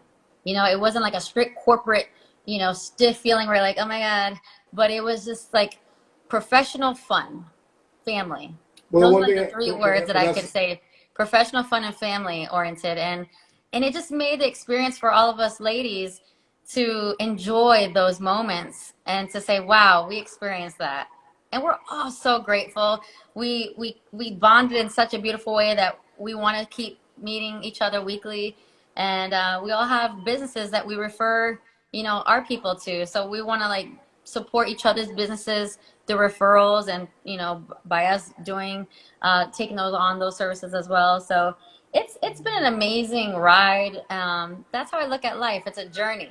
You know, you're in a car, you're not behind the wheel. You know, Jesus took my wheel because I gave it to him. I said, Jesus, please take, because if I get on the wheel, I'm going to crash this car. So go ahead, take the wheel. And I'm just, you know, I'm just sitting back, just enjoying the scenery. That's how I look at my life. I don't know what's going to happen tomorrow, because you know what? Tomorrow's not promised. So why am I going to worry or stress about tomorrow? I have a plan. I have a game plan of what I got to get done, but I don't know if that's going to happen. And if you saw my post today, I said, you can have, you know, might sign up for a one way in your life, but at any time it can be rearranged. 100%. You know, you can sign up for this, you can sign up for that, you can get married, but it doesn't mean it's going to happen. You know, you might not have your happy ending. So you have to be open and be willing to allow that change to occur. And so, you know, I'm a Christian. You know, I'm a spiritual gangster. Let me put it that way. All right. My faith is fierce. You know, I hate religious people. I'm sorry, but being religious has hurt me growing up, and I don't do religion. I do relationship. So when I say I'm a Christian, I have a relationship with Jesus, and Jesus has been my balance, my foundation through every fire that I've been through every hardship, every trial, every tribulation, every hurt, every pain, every abuse that I've been through. It has been him. It hasn't been church. It hasn't been this. It hasn't been that. It's been my relationship with him. So when I say Jesus literally I gave him the wheel. He didn't take over. I asked him, say, please drive my car, because if I do, I'm gonna wreck it. And ever since I gave him the power and the control to take over, man, my life is so much better because I'm not in control anymore. I don't put that pressure on me. I don't stress myself out about those things. So I'm like, well, God willing, you know, I don't know what God has planned, but this is what I want to do. Doesn't mean I'm going to do it. I'll put all the effort and the planning, you know, to strategize it. But when we show up, just like WWE, that story may not happen. There may be like, oh, you know, writer decided to change the scene. Okay, we're going with it. When I popped that champagne bottle on one of the episodes, I found out 15 seconds before we went live.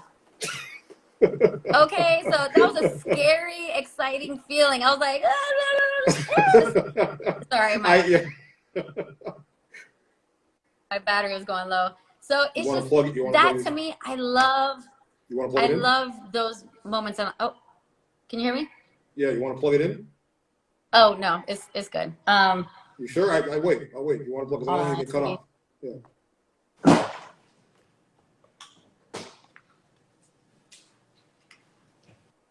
Don't forget, guys, tonight joining us, Mia Lanz from WWE in the building. Don't forget, you can join us each and every week, Tuesday nights, Hot Topic Celeb TV After Dark. I'm your host, D-TEFLON on the MIC. If you want to jump in later on tonight to ask me a question before we sign off, you have to be following at DTEFLON. Also be following this channel at Hot Topics Celeb TV. We're taking callers towards the end of this podcast. Don't forget, of course, you can join us each and every Sunday night for Sunday service. Hollywood actors, directors, producers in conversation. Don't forget, upcoming from the SWAT CBS series, we'll be having Jay Harrington and Peter Onorati from SWAT joining us. Upcoming as well, Aaron Spears from The Bold and the Beautiful will be joining us, of course, next month, along with Michelle Stafford from The Young and the Restless. If you want to find out more episodes and watching this episode tonight, make sure you log on to HotTopicsCelebTV.com. Let us know what you think about these podcasts. Also, leave in the comments, let me know where you guys are from, where you guys are watching from tonight. Let me know what city or country you guys are on. And if you have a question, of course, make sure you drop it in the comments. Just waiting for Mia to come back. I hope you guys are having a beautiful Tuesday night. Where's everybody from tonight? Let me know in the comments where you guys are watching from.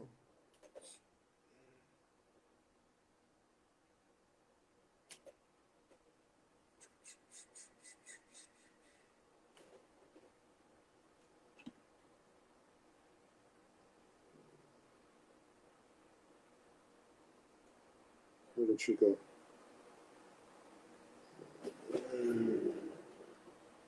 Did I lose you? Okay. There you I'm go. here. Didn't know I lost you there. Okay. The devil is a liar. He's trying to stop us from talking. Okay? See what happens? So, He's a hater. That's why I wanted to get your charger. So I want to know. I know that you had, when you had submitted to us, you had talked about you had gone through some trauma and some abuse. Do you mind detailing more, explaining that? So I've been in relationships that were very much based on religiousness, religious beliefs, religious views, and manipulation. Okay. And that's why I'm such a big proponent on, not pushing religion on people. Just let that person find their path and let them have their own relationship with God, however they want to have it. And I've had to learn the hard way. And it's through, abuse in the church, abuse by men, and, mental abuse, verbal abuse, physical abuse. It's been bad, but at the same time, I also know that, God had protected me during that time too. So even though I went through that abuse, I'm here. I got better. I made decisions to better myself. Mm-hmm. Things that happen in our life can either make you or break you. It's all about how you're going to take it. And some people crumble, and some people create. Mm-hmm. And I decided to create. I wanted to crumble, clearly. I mean, that's the easy part. Everybody, feels like, because it's real, they mm-hmm. feel like they're going to crumble when you go through abuse. But, it's in those times where you really have to dig deep and say, okay, that's where my relationship with God came in. And had I not had a relationship with God, I know I would have crumbled. 110%, I would have crumbled. But because I had a relationship with God, I was like, I had that one-on-one with him, like, are you serious right now? Like, this is what you have for me? Mm-hmm. Like, I had like that talk where I'm questioning him, and I'm saying, I thought you had better for me. Like, I thought you had my back. Well, that's the thing for me. I mean, I'm not religious, but I think there's a balanced sword where, a lot of times people think that God and Jesus Christ are the same person. And I actually disagree with that statement, because I've never believed in the word God. I believe in Jesus Christ, mainly for the fact of Jesus Christ sacrificed on that cross. He sacrificed his body. He sacrificed everything for others to learn. Right. Where I look at God, where to me, that word is what's wrong with society, because It's creating what I call a divide, where it's basically saying to another person, I'm more powerful than you. That's why we have wars. You have people that say, I've got a bigger country, and we're more powerful than this smaller country. Then you've got people on social media. I've got a big mouth with Twitter fingers. Well, you don't have a big mouth with Twitter fingers, so I'm going to exercise my thoughts and my views on and to put someone down, as you said.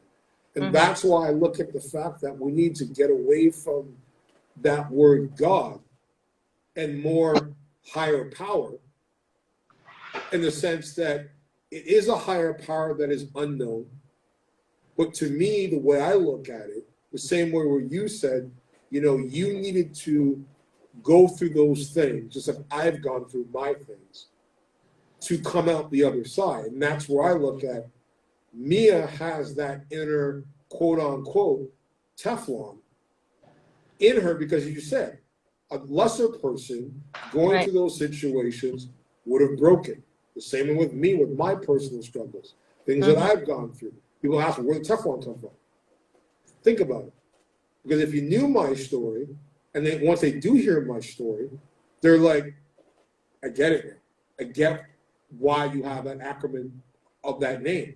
And I think that's where I always say to people is that the higher power is here, but the inner power is within you.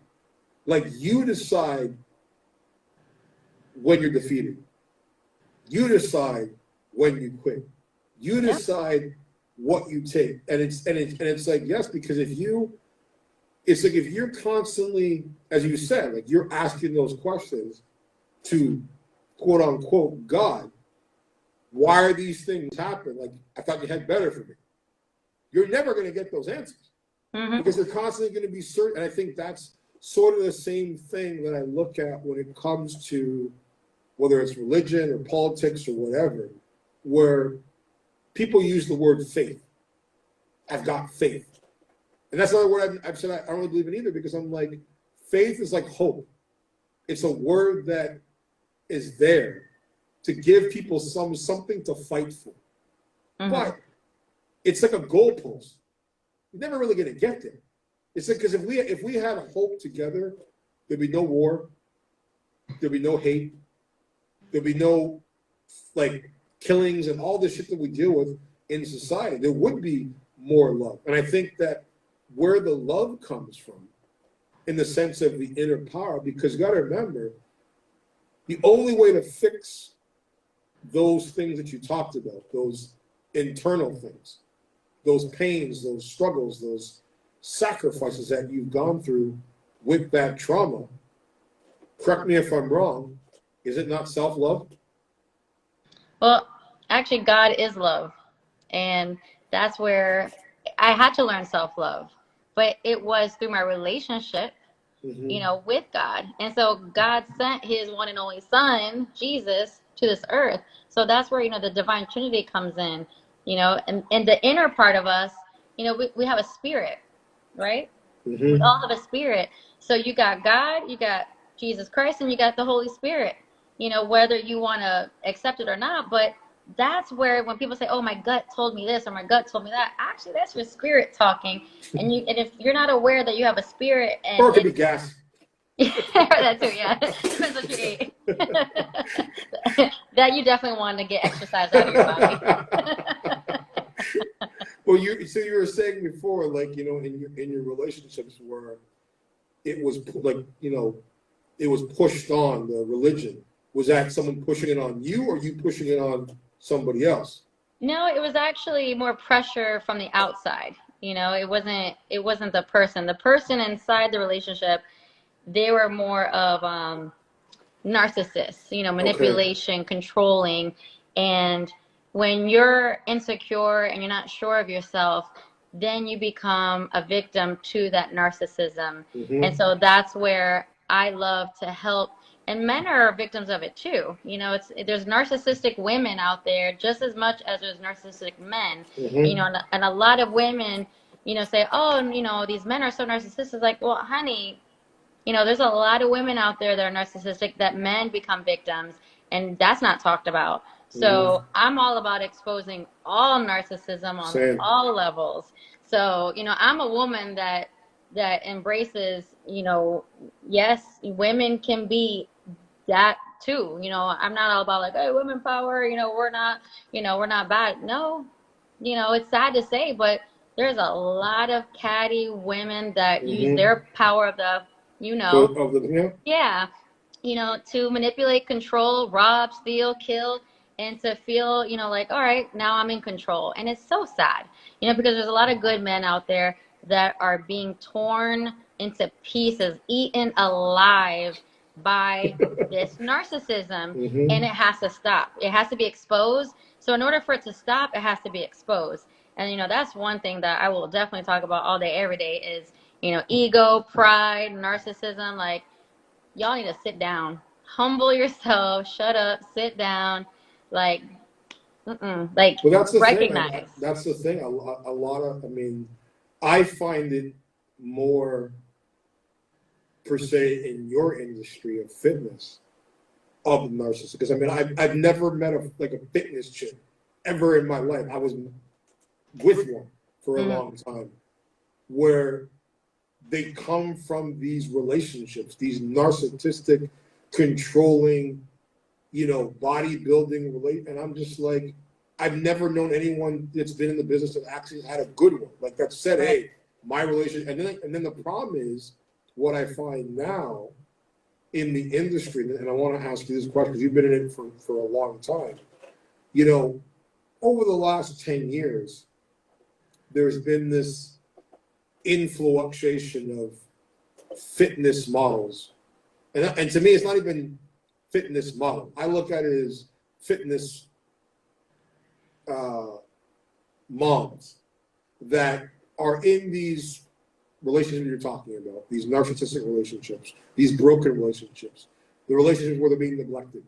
And then social media started, and they go on somebody's social media. Say they see Mia's social media, they're like, they see all the likes, the followers, the admiration. So they say, okay, well, you know what? If she can post in a bikini, I can post in a bikini. And then they post in the bikini and they get a like, and they get a follow, and they get all these guys in the comments, hey, baby, you're so sexy, and hey, baby, you're so hot. And to me, then they want to start competing, and they want to start being a part of a show and being a part of the fitness clique. And to me, a lot of times I find they're not even doing it for themselves. Like, they're doing it because the validation that they're getting from these horny dudes online is used due to the fact of where the lack of what they don't have in their relationship. And now they're getting this attention, and that's where you talk about the narcissistic with the women, where they start getting these likes to their heads and their follows, and they start thinking, hey, my shit don't stink, and I'm better than you, and I'm better than this, and I've got 1 million followers. And then you get the other ones, for example, that, and I know for you, like, the proof is in the pudding. I mean, I wake up, I mean, literally, I not wake up, I roll over at 5:30, 6 o'clock, see my phone buzzing. Oh, Mia just posted. I turn on my story at like 6:30. I'm like, what the F is this woman? Because you're already like on the Treadmaster, going hard in the paint. And so for you, I'm like, this is a woman that believes in what she does. She puts in the work. She gets it done. And the proof is in the pudding. The body is insanity. But then you got the other women now in the industry who don't work out, who don't train, who you may see even for yourself, who's been in the game for so long, putting in the work, putting in the time, putting in the, you know, the dedication, and seeing other women not deserving of it, don't train, effing their way to the top. What's your feeling towards that, towards this new generation of fitness chicks compared to when you started? Well, I know that I define success not by that. I don't define success by how many followers you have, how many likes you have, how many trophies you have. I don't care about that. Success is doing what makes you happy, and it makes an impact, a positive impact on other people. That's what true success is. It's doing what you love. You're following your passions, and it's paying your bills. That's true success. No matter if you're in a limelight, no matter if you're working from home, no matter if you're in an office building, if that's what you love to do and you're passionate about it, then you've reached success. You are successful. Period. All those other women that you refer to that are effing their way, and you know what? They're going to be miserable. They're going to still be sad. They're going to be popping pills. They're going to be drinking themselves drunk. They're going to be utilizing money to try to fill that void. They're going to be, you know, there's all these ways that they're going to try to fulfill that void of happiness that they'll never fill. So I feel sorry for them. Honestly. They could have a sugar daddy. They could have as many trophies. They could have a Gucci bag. That doesn't impress me, honey. I'm sorry. I'll stick with my Marshalls, TJ Maxx, Ross bag that I paid $20 for an Anne Klein and rock that bitch like it's $2,000. Like, honey, my yellow Anne Klein looks better than your Gucci. That's how I think of it. I don't care about a label. Confidence is the best outfit you can rock. So no matter what label you're wearing, if you're insecure and you're ugly on the inside, that Gucci ain't gonna make you look any better. Did you compete? I competed 5 times. And what was your experience like with competing? It's bittersweet. In what way? Because all my life I wanted to compete since I was a teenager. And finally, after having 2 kids, being 33 years old, I did my first competition, and it was a crazy journey. I did get first place at the Europa National Qualifier, but I had no idea what I was doing. I just kind of threw myself in it. It was a crazy, wild journey, adventure, ride, and I did 4 more after that.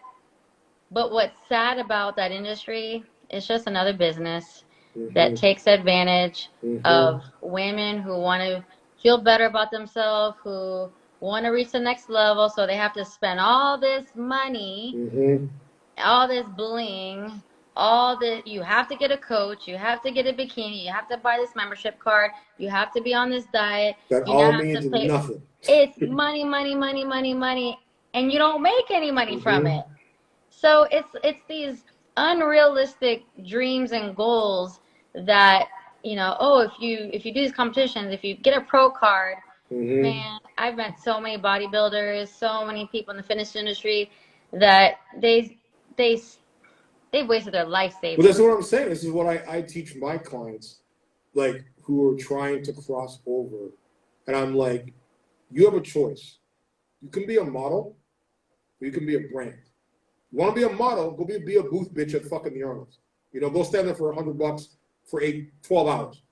But if you want to be a brand, then you have to understand, you've got to reach every demographic. And I'm going, think of all the money you spend on suits, supplements, diets, training, travel, coach, bikinis, registration fees, hair, nails, makeup, nails, shoes, just to come on stage and saying, I brought my best package to the stage. Right. I didn't win, but I met a lot of great girls, and we'll do it next time. And I'm like, but get this. You're spending $5,000 to stand up on a stage half naked for complete strangers to scrutinize you, to tell you what's wrong with your body.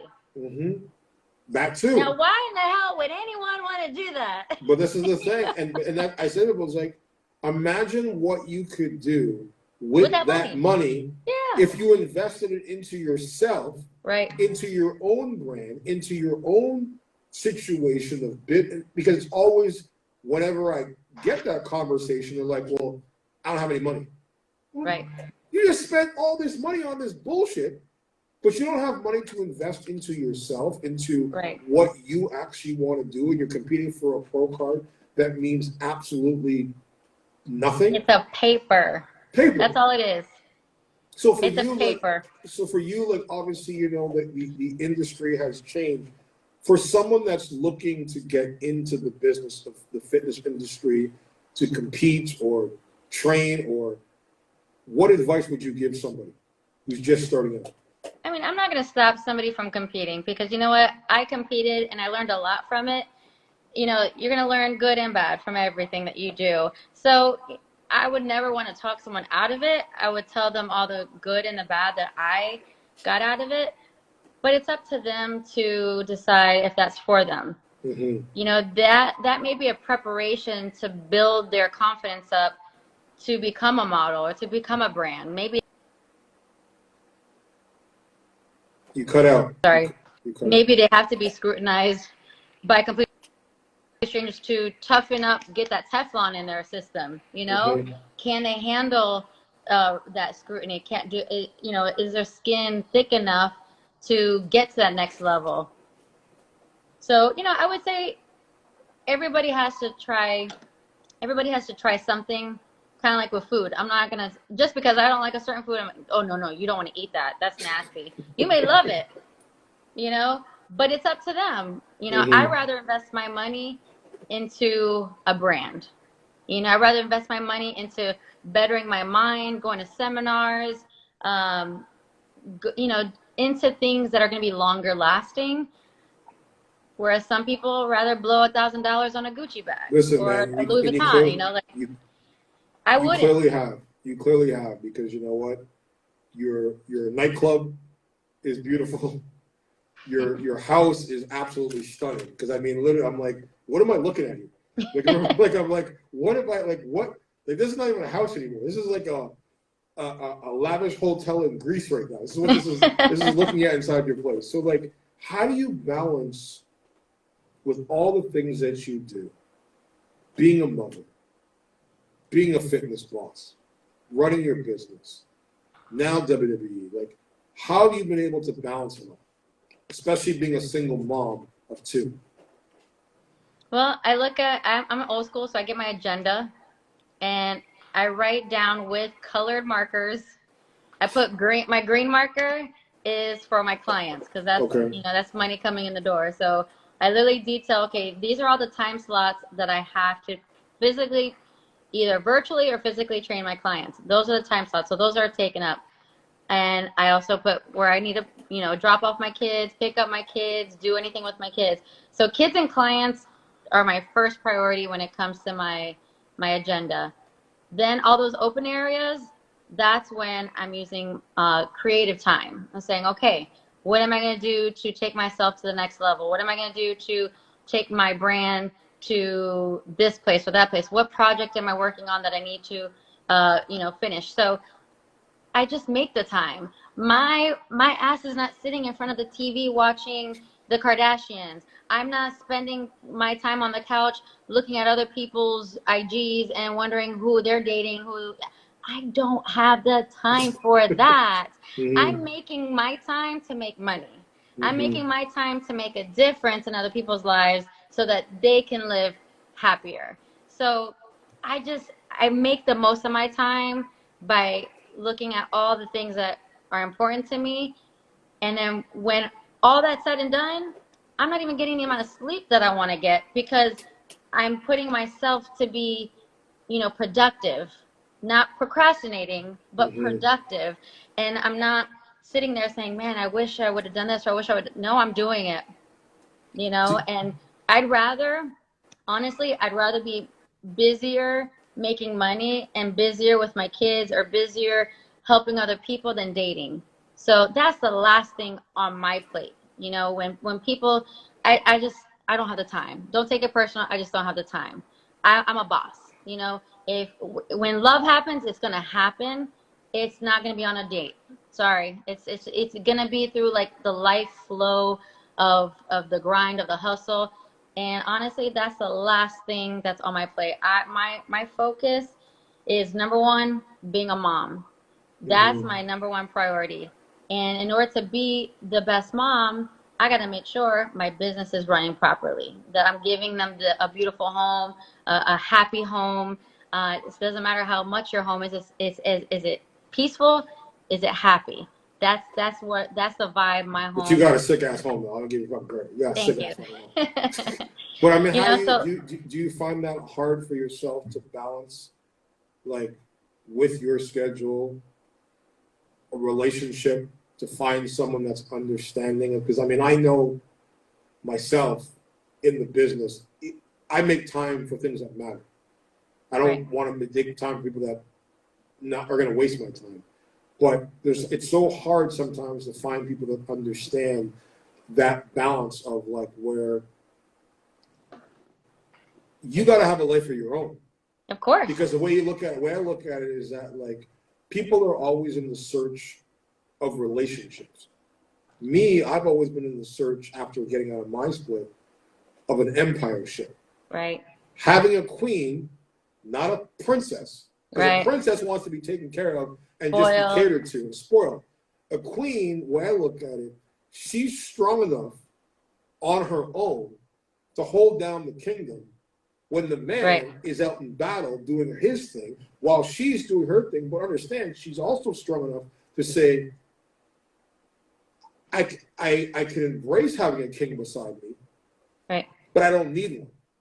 So to be able to hold my shit together, I don't need somebody to hold me up. I can hold myself up. Right. And then you got a king who's like, okay, I'm doing my thing, and once I'm done my thing, I come home, we rule the kingdom together.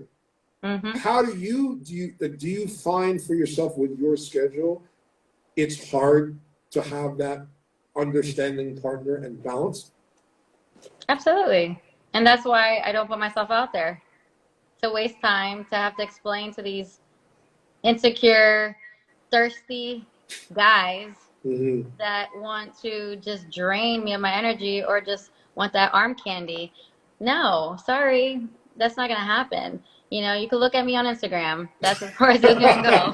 You know what I'm saying? I love you. Oh, my God. Keep scrolling. Oh, my God. Okay, so I'm gonna ask you some rapid questions here. It's a little Q&A that I do every week with people.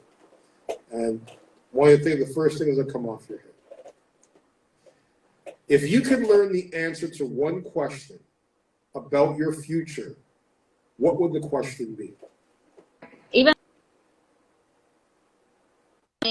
it's like wanting to, like, black screen and die. So if we fade out, just know my phone is charging, but it's like doing something crazy. Okay. So repeat that question. If you could learn the answer to one question about your future, about my future, what would the question be? How would I die? Time freezes for everyone but you for one day. What does Mia do? Oof. I'm just thinking about Will Ferrell in Old School. I'm streaking to the gymnasium. Run around naked. The true Latina in you.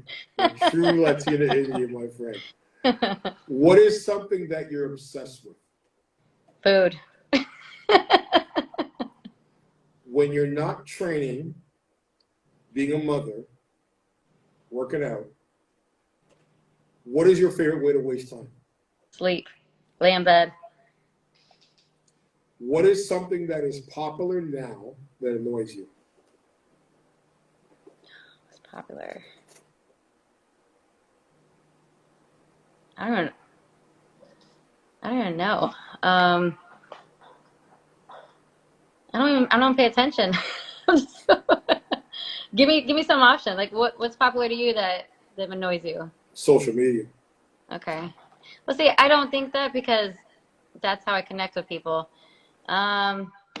See, but for me, like, I get it, but like for reality shows, stupid reality shows. That's what annoys me. There you go. That's why I don't watch TV. What do you do to get rid of stress? Work out, get massages, dance. Yeah, you dance a lot. Your dancing train went viral, right? What? You know your dancing train that you did in WWE went viral all over Google. It did? It went extremely viral. Like, it was on TikTok. It was everywhere. Like, it literally went viral. And I'm just now finding out about this? Yeah. Okay. It went viral because literally it was trending almost. Huh. So, All right. We'll have to talk about that later. what are 3 words that best describe Mia? Fun, Mm-hmm. fearless, Mm-hmm. fierce. Definitely. I agree with all those sentiments. Where's the most beautiful place you have been? I would say Aruba. Where's the most relaxing place you've ever been? Hawaii. What word or saying from the past do you think should come back?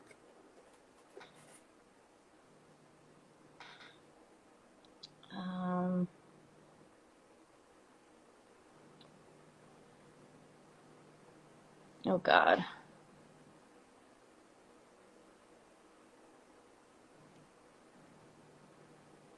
Oh snap. Okay. What was the last movie you watched? I watched Black Widow. Do you prefer to watch movies in the theater or in the comfort of your home? Oh, home all day, right? My son was like, Listen, here. if I had your house, I would never fucking leave it anyway. So. Oh my gosh. Look, that red couch right here is everything. Okay. Hey, buddy. What was the last funny video you saw? What was the last what? Funny video you saw. The last funny video I saw? Yeah. A video that Sammy showed me on one of those YouTube vines. He's always watching these funny vines, and that's the one thing I love with my kids is we love to laugh. Laughter is like therapy for us. So that's something that if I'm not laughing, something's wrong, you know. So I need to find a way to laugh. So my kids always make me laugh, right? Things that they show me. What's a secret talent that Mia possesses that no one knows that you want to share? It's a what? A secret talent that you have that you've never shared with the world. Oh my God. I could talk like Elmo. You can what? I can talk like Elmo. The stage is yours. That tickles. That tickles. Elmo like to laugh. That's a good impression. That's a very good impression. Oh wait, okay. Now Sammy wants to be Kermit the Frog, so hold on. I'm Kermit the Frog. I wonder where he gets it from. I wonder.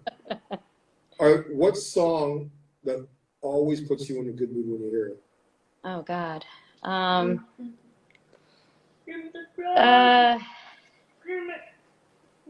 There's so many. Oh my God. Migos, are you ready? Yeah, that's what I was doing. You know what, Missy Elliott, you know, is always a good one that I love to vibe to. Uncle Luke is, you know, another one that I get crunk to. Honestly, you'd be the best to just come over and have a barbecue with, because I know your playlist will be lit, like literally lit. Like your whole playlist. Every morning, I'm just like, I'm in the house popping and locking, and I'm like, it's like Soul Train in your house, man. Yeah. So I put Pandora on, and then I'll just put like 90s hip hop or 90s dance. CNC Factory, CNC Music Factory. Ooh. Do you know I used to dance with them, right? Really? I used to dance. That's how I started off in the business. I did not know that. Yes, I did. I danced for them. They were my first job when I was a dancer. Then I worked for CeCe Peniston. Wow. Then I worked for Robert S. Then I went on tour with who was the guy that originally gave me my first major break was Jordan Knight from New Kids on the Block. When he went solo. Yeah. Those were good times, man. That was my crush as a younger girl. Who, Jordan? With NKOTB, New Kids on the Block. Oh, I had the pillowcase, I had the comforter, I had the sheets. But Jordan Knight, that was my crush. Yeah. Are there any songs that you listen to right now? Name the first song that comes up your head that brings, anytime you hear it, no matter where you're at, it makes you emotional and brings a tear to your eye. Jodeci. Which one? Lately? Lately, I've been having strangest feelings.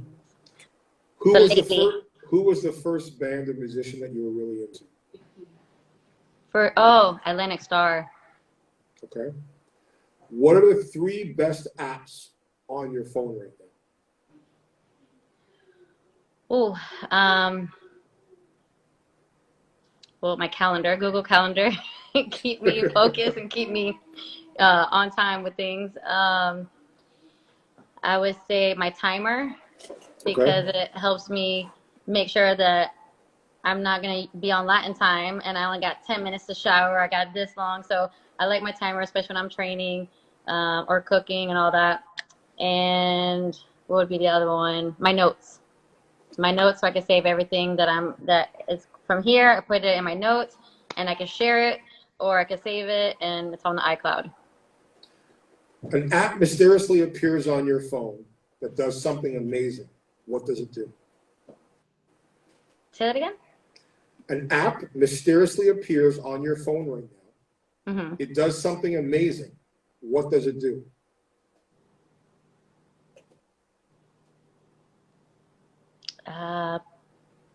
Plays the song that I want to hear at that moment. That's your choice for for the most amazing app to appear on your phone. You want the music? Yeah, I don't have to actually go into my music app and have to pick a song. It's like boom, it just knows what I'm feeling, what I'm thinking, what I need to hear. Bam. It's like it reads my vibes. Okay. Yeah. What is a fashion trend that you're really glad went away?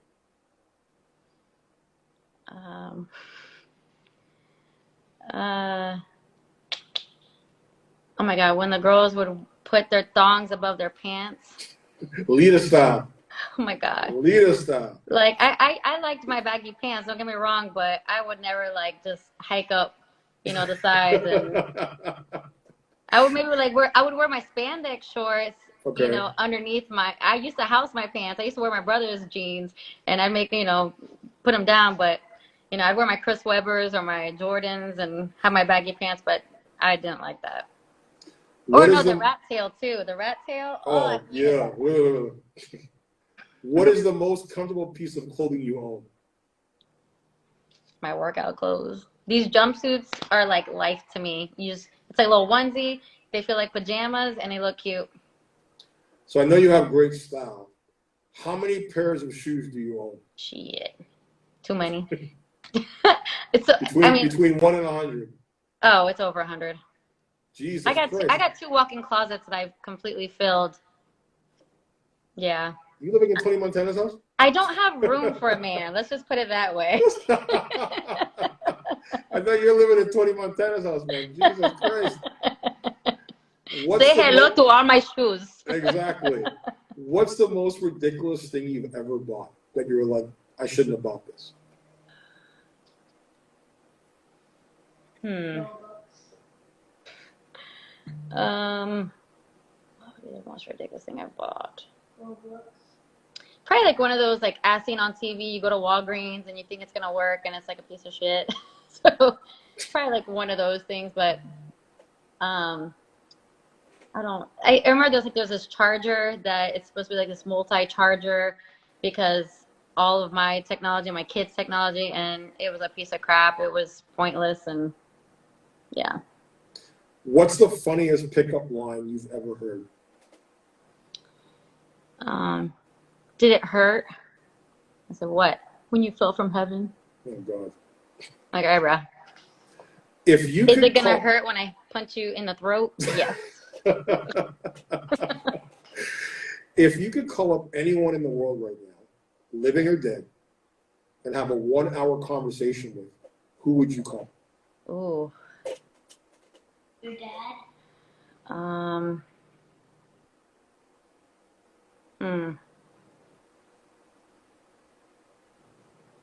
I would call it Michael Jackson. I think he would have one hell of a story to say in 1 hour. Definitely. The king of pop right there. Okay, so the world obviously has been on a lockdown for over a year.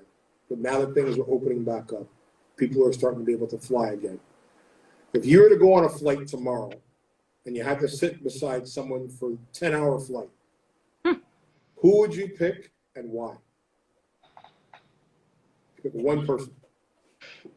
It would be my 8-year-old Samuel because he's lifting up his hand right now, volunteering. So it would be my 8-year-old Samuel because he makes me laugh, and he's cuddly. So, yeah. Who is your favorite entertainer, comedian, musician, and actor? Probably stop. Okay. I love Kevin Hart. Okay. I think he's he's hilarious comedian, but he did one hell of a job in fatherhood. So as a comedian and as an actor, I gotta give him a hats off because he was able to play a serious role and make you feel some type of way. And I'm not gonna lie, like I cried about 5 times in that movie as a mom, you know, and it really hit me. So I gotta definitely give my hats off to Kevin Hart as a father, as an actor, as a comedian, as a musician. Oh, Kenny G playing the saxophone. I went to one of his concerts and he held that note for like a minute. I don't know how long, but he went in my row and he walked right past me, and I was in awe of his talent. So the Gypsy Kings is another group, band would be my favorite. I've been to several of their concerts and they ripped the roof off. So Gypsy Kings would be the band. Kenny G would be a musician. And what was one that I'm missing? Actor. What is it? Actor. Actor. Samuel. What? I'm good at this. Okay. Ooh. Denzel. If you had to be a personal mascot, what kind of mascot would you be? Be a tiger. Oh, I can't with you. I literally, I'm getting Tony Montana vibes right now. Get Tony Montana vibes right now. What is the craziest, most outrageous thing you want to achieve in your life? Ugh. Something that someone said to you will never happen.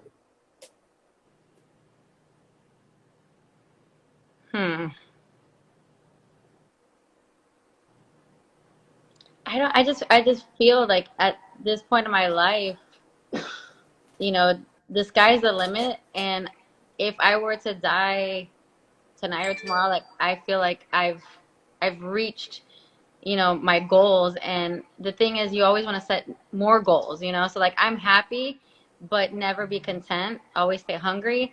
So I would say on a global level, I would want to, you know, impact the world with my talent, with my motivation, with my story. I want to write a book. I want to tell my story.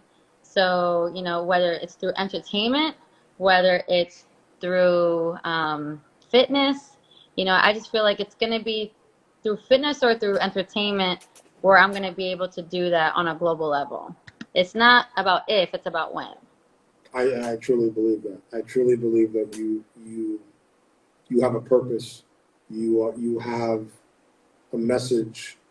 You have, to me, when I look at you as like a comet that's like shooting for that star, and you're gonna, whatever you touch, you're gonna impact, and you're gonna impact it hard, impact it strong, and I just said it's gonna be really beautiful to see your journey as it continues to grow. I'm excited. Thank you. So I want to take in some callers here before I let you go. Let me see if there's anyone on here. So guys, if you want to ask me a question, this is the time now that you guys can jump on. I'm going to send you guys a random request. If you accept, you'll be able to jump on, but you have to be following in order to do this. You have to go right now and click the follow button at DTEFLON. Also, go as well and follow this page if you're not following it already, Hot Topic Celeb TV. Drop your question in the comments, and I will see who's on here right now. Hold on.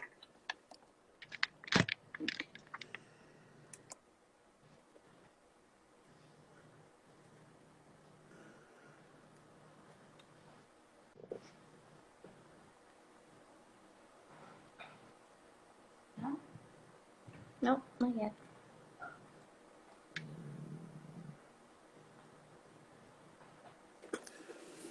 Okay, let's see who's on. Let's see if you see the in request, you got to click accept.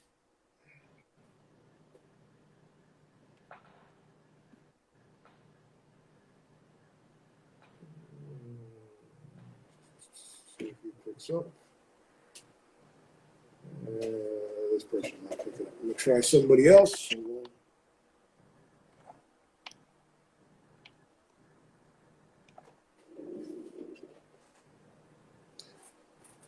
If you see a request, I'm sending it in to you.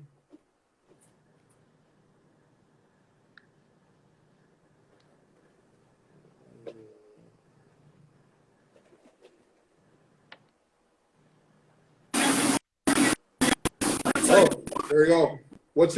You're getting bad static, brother. You there? It looks like it's clocking. Yeah, his thing is, bro, you gotta sign back out, bro. You're getting really bad feedback. There you go.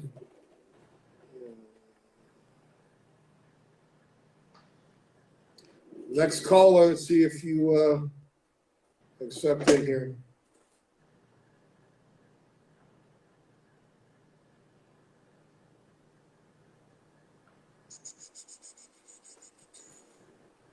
Guys, make sure if you're trying to get into the room, you have to be following this account.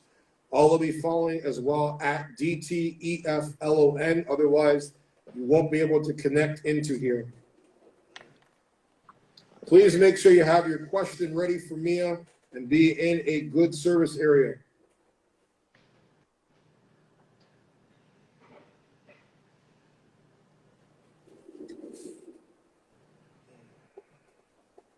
Oh, sparkly. Hey. What up, what up? I need you to come into the picture, man. I cannot see you. Hello? Okay, you need to sign back out, bro, because you're not in the picture here. Boss, you got to sign out because we can't see you and we can't hear you. You want some of that? Yeah, some of that. Boss, you got to hang up. Whoever this is, you need to hang up.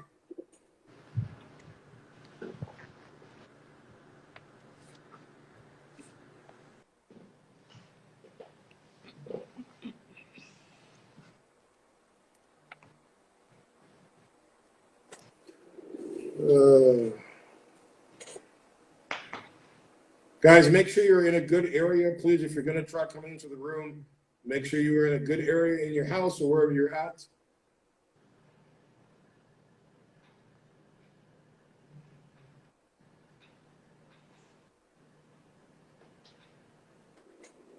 Okay, this person, try the next caller here. I don't know. It might be in the video if I'm just get rid of that. Try this person. Guys, you got to make sure you're following this account at Hot Topic Celeb TV and at D-TEFLON. If you're trying to ask me a question, I will connect a few callers into the room. Have your question ready.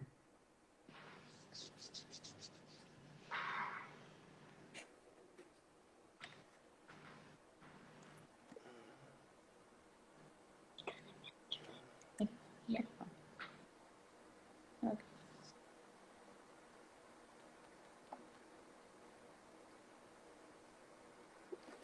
Let's try this person.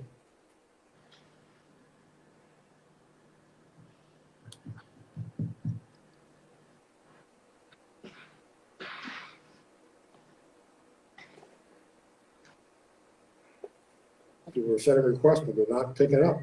Huh.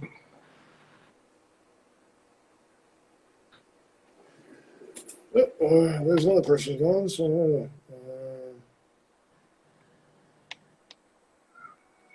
I'll try this guy again. Let's see what happens here. Guys, if you're not following this account, you won't be able to connect in here. Please make sure you're in a good service area as well if you're going to connect into the room.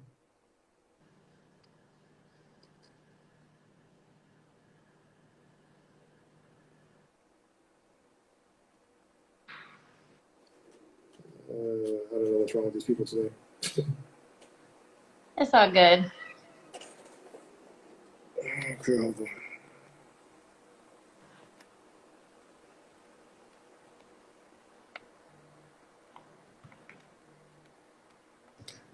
Well, I guess that is it. What the hell just happened here? Did you put rabbit ears on? Ruh-roh. Ruh-roh. Ruh-roh. I mean, who let the dogs out? Hmm? Who let the dogs out? When life throws you lemons, you make lemonade. This is fun. Oh, Whoa. there you go. What's your name, brother? Where are you from? And he's gone. I don't know what the hell. All right. Guys, have your connections Lemon. proper, man. The lemon. I know, I know. Trying to answer some callers. Okay, Southpaw 24/7. I'm gonna send you a request.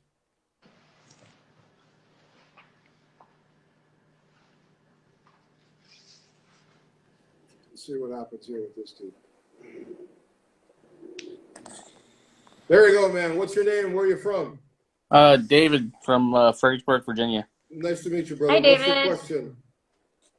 Who is your favorite male and female wrestler currently on the roster? Oh, Leah Riley. She's my favorite female. Like, she just gives all the positive vibes.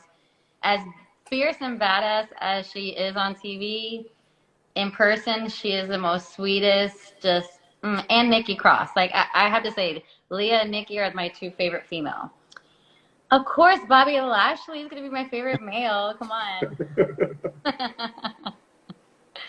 Okay, MVP too. So if I'm going to do 2 and 2, I can't just do one. So Bobby Lashley and MVP, obviously, are my two favorite male. And then Nikki and Leah are my two favorite females. Thanks, brother. Thank you, David.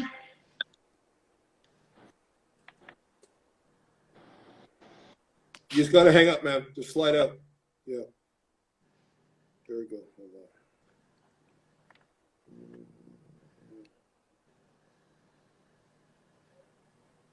Guys, if you want to ask me a question, send me a request through here, and I will accept you into the room. We'll take a couple callers in, and you can ask me a question directly. Please make sure you're in a good service area. You have to be following this account at Hot Topic Celeb TV and at DTEFLON on Instagram in order to get into the room.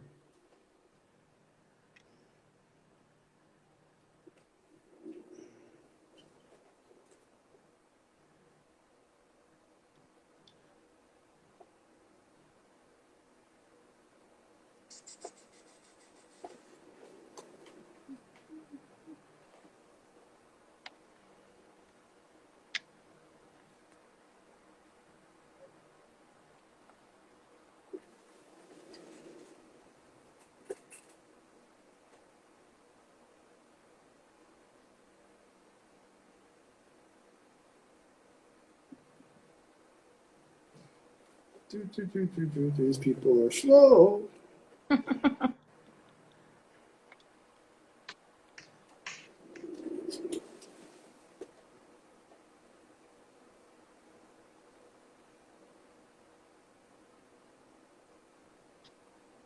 Guys, you have to click accept when you see the option come up the bottom right of the screen.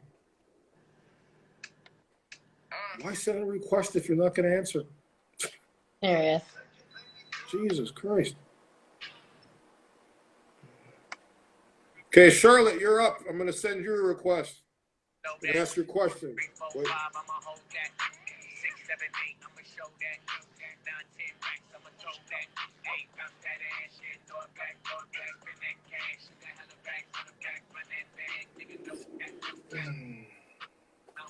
Charlotte, you're up. Hopefully you answer.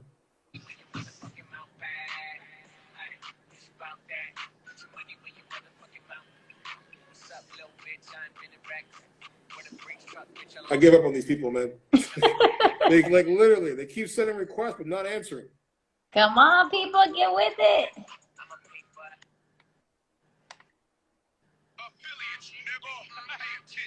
There's nothing to be nervous about, man. Jeez. Come on, Charlotte.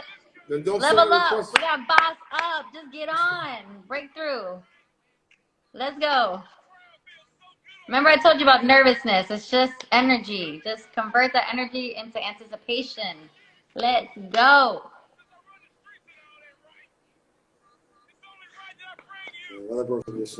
Again, send me, like, what is wrong with these people? Okay, I'm done with this guy. He's sent like 10 and he's not answering. I'm not answering this guy again. We the best music. Another one. DJ Khaled. Guys, this is your last chance.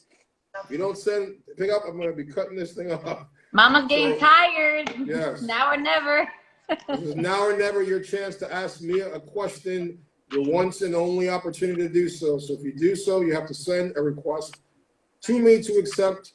Make sure you're following this account at Hot Topic Celeb TV and following at DTEFLON. It's past my bedtime on a Tuesday. Past my bedtime.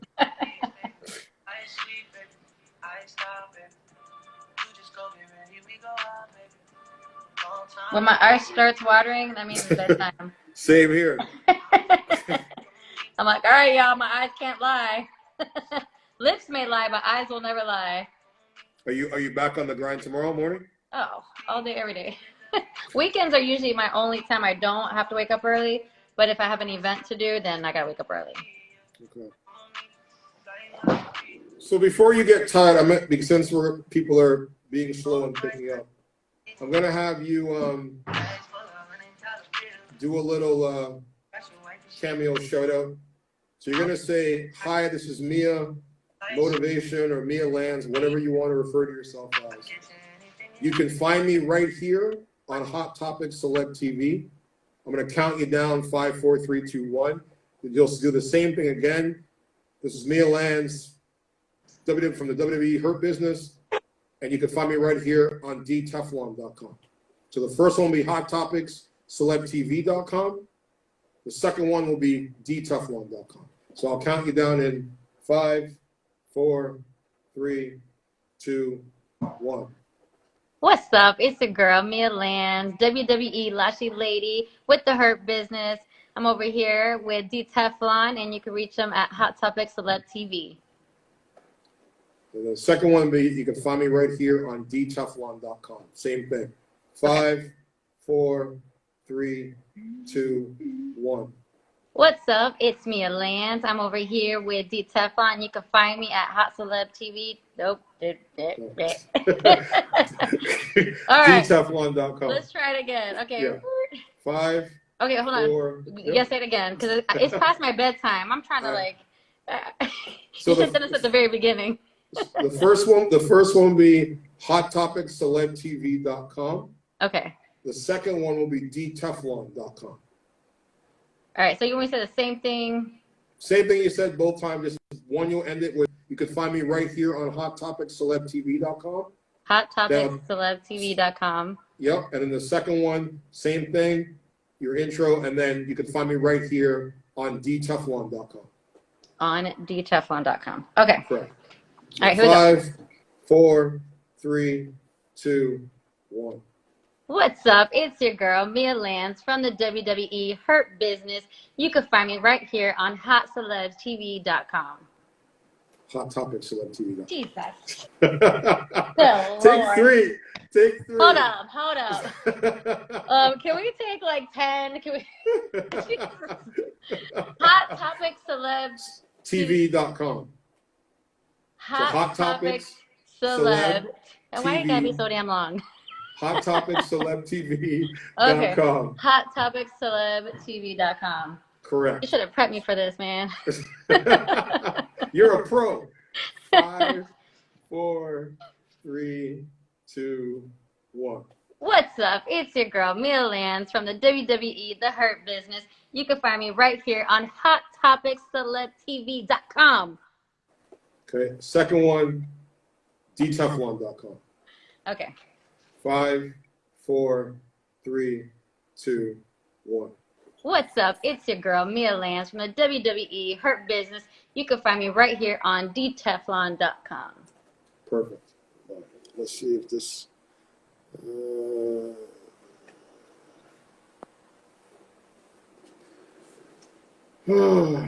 So with the last caller, if you connect, you better be connecting on this one. Otherwise, I ain't taking any more.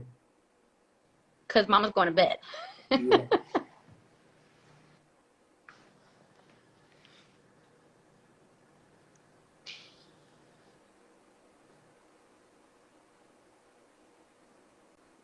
Boss, you keep sending requests, but you're not picking up, man. I've tried to connect you 5 times already.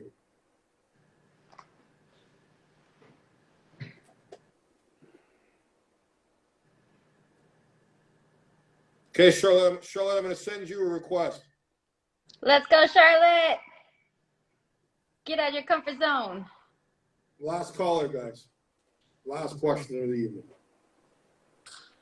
Hey, There you girl. go. Charlotte, where are you from, sweetheart? I'm from Connecticut. Connecticut. What's your question for me? Where's your favorite place to travel?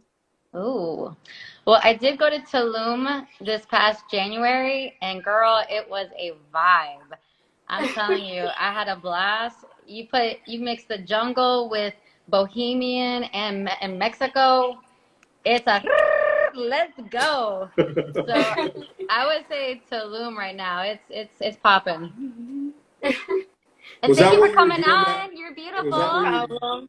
Thank you. Have a great night. You too. Thank you, hon. Take Thank care. you. Was that where you were doing that sexy dance on the beach?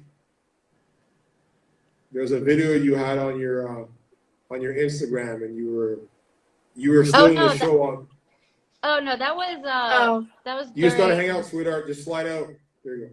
That was my vacation with my family, with my kids. That was like 30 minutes away from here. It's Madeira Beach, North Reddington Beach. Look, you were in some like remote island. You were like, Well, where I was at the jungle gym, I did a video when I was this doing a one you lap had- pull down. no, this one you were wearing a wrap and you had like a bandana on, Oh, and you were. yes, that was Tulum. That was actually, it's like the hottest beach party in Tulum. Oh my God, not Tantra. Is it Tantra nightclub? Is it Tantra? I think it's Tantra. It was, that was a vibe. I mean, the food, the music, the ambiance, the people, sexy people everywhere, good vibes everywhere. My God, I want to go back right now. Let's do it, man. Let's go. Let's go. So Mia, I will not keep you any much longer. I know I've taken up a lot of your time this evening, but I thank you so much for joining us tonight and telling your story. And I look forward to connecting soon, and also seeing what's next on your journey. For people who want to know where they can find you or whether they want to train with you, where can they reach you? All right. Well, they can reach me on IG at Mia Motivation. They can reach me on my website, www.miamotivation.com. They can send payments to my Venmo at Mia Motivation. Just kidding. They can also listen to my podcast starting next Monday, Bossed Up Podcast, trying to get everybody to boss up. And on Facebook, it's Mia Motivation Fitness. So yeah, those are I like to ask these questions before I sign people out. What are 3 things right now that you're grateful for? I'm grateful for my health. I'm grateful for my children, and I'm grateful for this home. So I have everything right here that you're looking at: my health, my children, and my home. I don't need nothing more. That I can't complain. I'm blessed. So those are the things I'm very grateful for. And closing out, for all the fans that have been, supporting you now on this journey, who've been loving you, a part of the Hurt Business, what would you like to say to them on a final note? Thank you, thank you, thank you for supporting me, for loving on me, for reaching out to me. I've literally either said hi or liked your comment or said thank you because every comment has been so encouraging for me to hear the feedback that you're enjoying watching me on WWE, on Monday Night Raw. That was just amazing. No, it's not Monday Night Raw. It's Monday Night Mia. Ah! Well, now it's gonna be Monday Night Mia. But yeah, no, I'm very thankful. So I want to just say, mwah, big besito. I know a lot of you guys have DM'd me and say, oh, throw me a besito. So here you go, mwah. There's your besito. And I want to thank you for bringing out that black dress, that legendary black dress you popped out a couple of weeks ago. It's got the long slit down the side and the. I got in trouble for that, but yeah. Yeah, I thought so. I had a feeling you were gonna get in trouble for that dress. I was very grateful that they let me come back because most of the time they wouldn't. But that's why I had to be very conservative after that to kind of make up for that. So, but thank you, appreciate it. Beautiful stuff. But Mia, honestly, you're dope. You're amazing. You are such a force. You're such a strength. You're such an absolute blessing to this world. Thank you. And I'm so glad that number one, me and you have connected. And I honestly, if one way or another, we're gonna do some stuff together. Two, Absolutely. I will support you in any endeavor that you have. So please make sure you keep me in the loop of everything you got going on. And honestly, it's good to be Mia. It's good to be Mia. And to me, I think that, you know what, that this opportunity for the world to see you on a global scale, as I said to you the other day, it's just the beginning. It's just the beginning. This is something that I believe is going to open many more doors for you and many more opportunities for the world to be able to see the beautiful person that you are. I want to thank you for joining us tonight on Hot Topic Celeb TV. Thank you guys for tuning in tonight for this episode. Please make sure you click the follow button on Hot Topic Celeb TV. Also follow Mia if you're not following her already on her page. You can follow me on @DTEFLON. Keep supporting Mia Motivation. Keep supporting Hot Topic Celeb TV. Love and peace to all of you guys. And thank you, and a beautiful night. Mia, thank you so much. Keep rocking on. You're doing amazing. All right, Thank definitely, you. sweetheart. Sweet Bye. dreams. Take care. All right, guys, it's another edition tonight of Hot Topic Celeb TV. I'm your host, D-TEFLON on the MIC. Don't forget, of course, if you missed this show and you want to watch it on the replay, make sure you go to HotTopicCelebTV.com and subscribe and don't ever miss an episode. Each week, some of your favorite guests and celebrity interviews from all over the world, from some of your top stars in the film, television, music industry, and from WWE. Take care, God bless, and good night.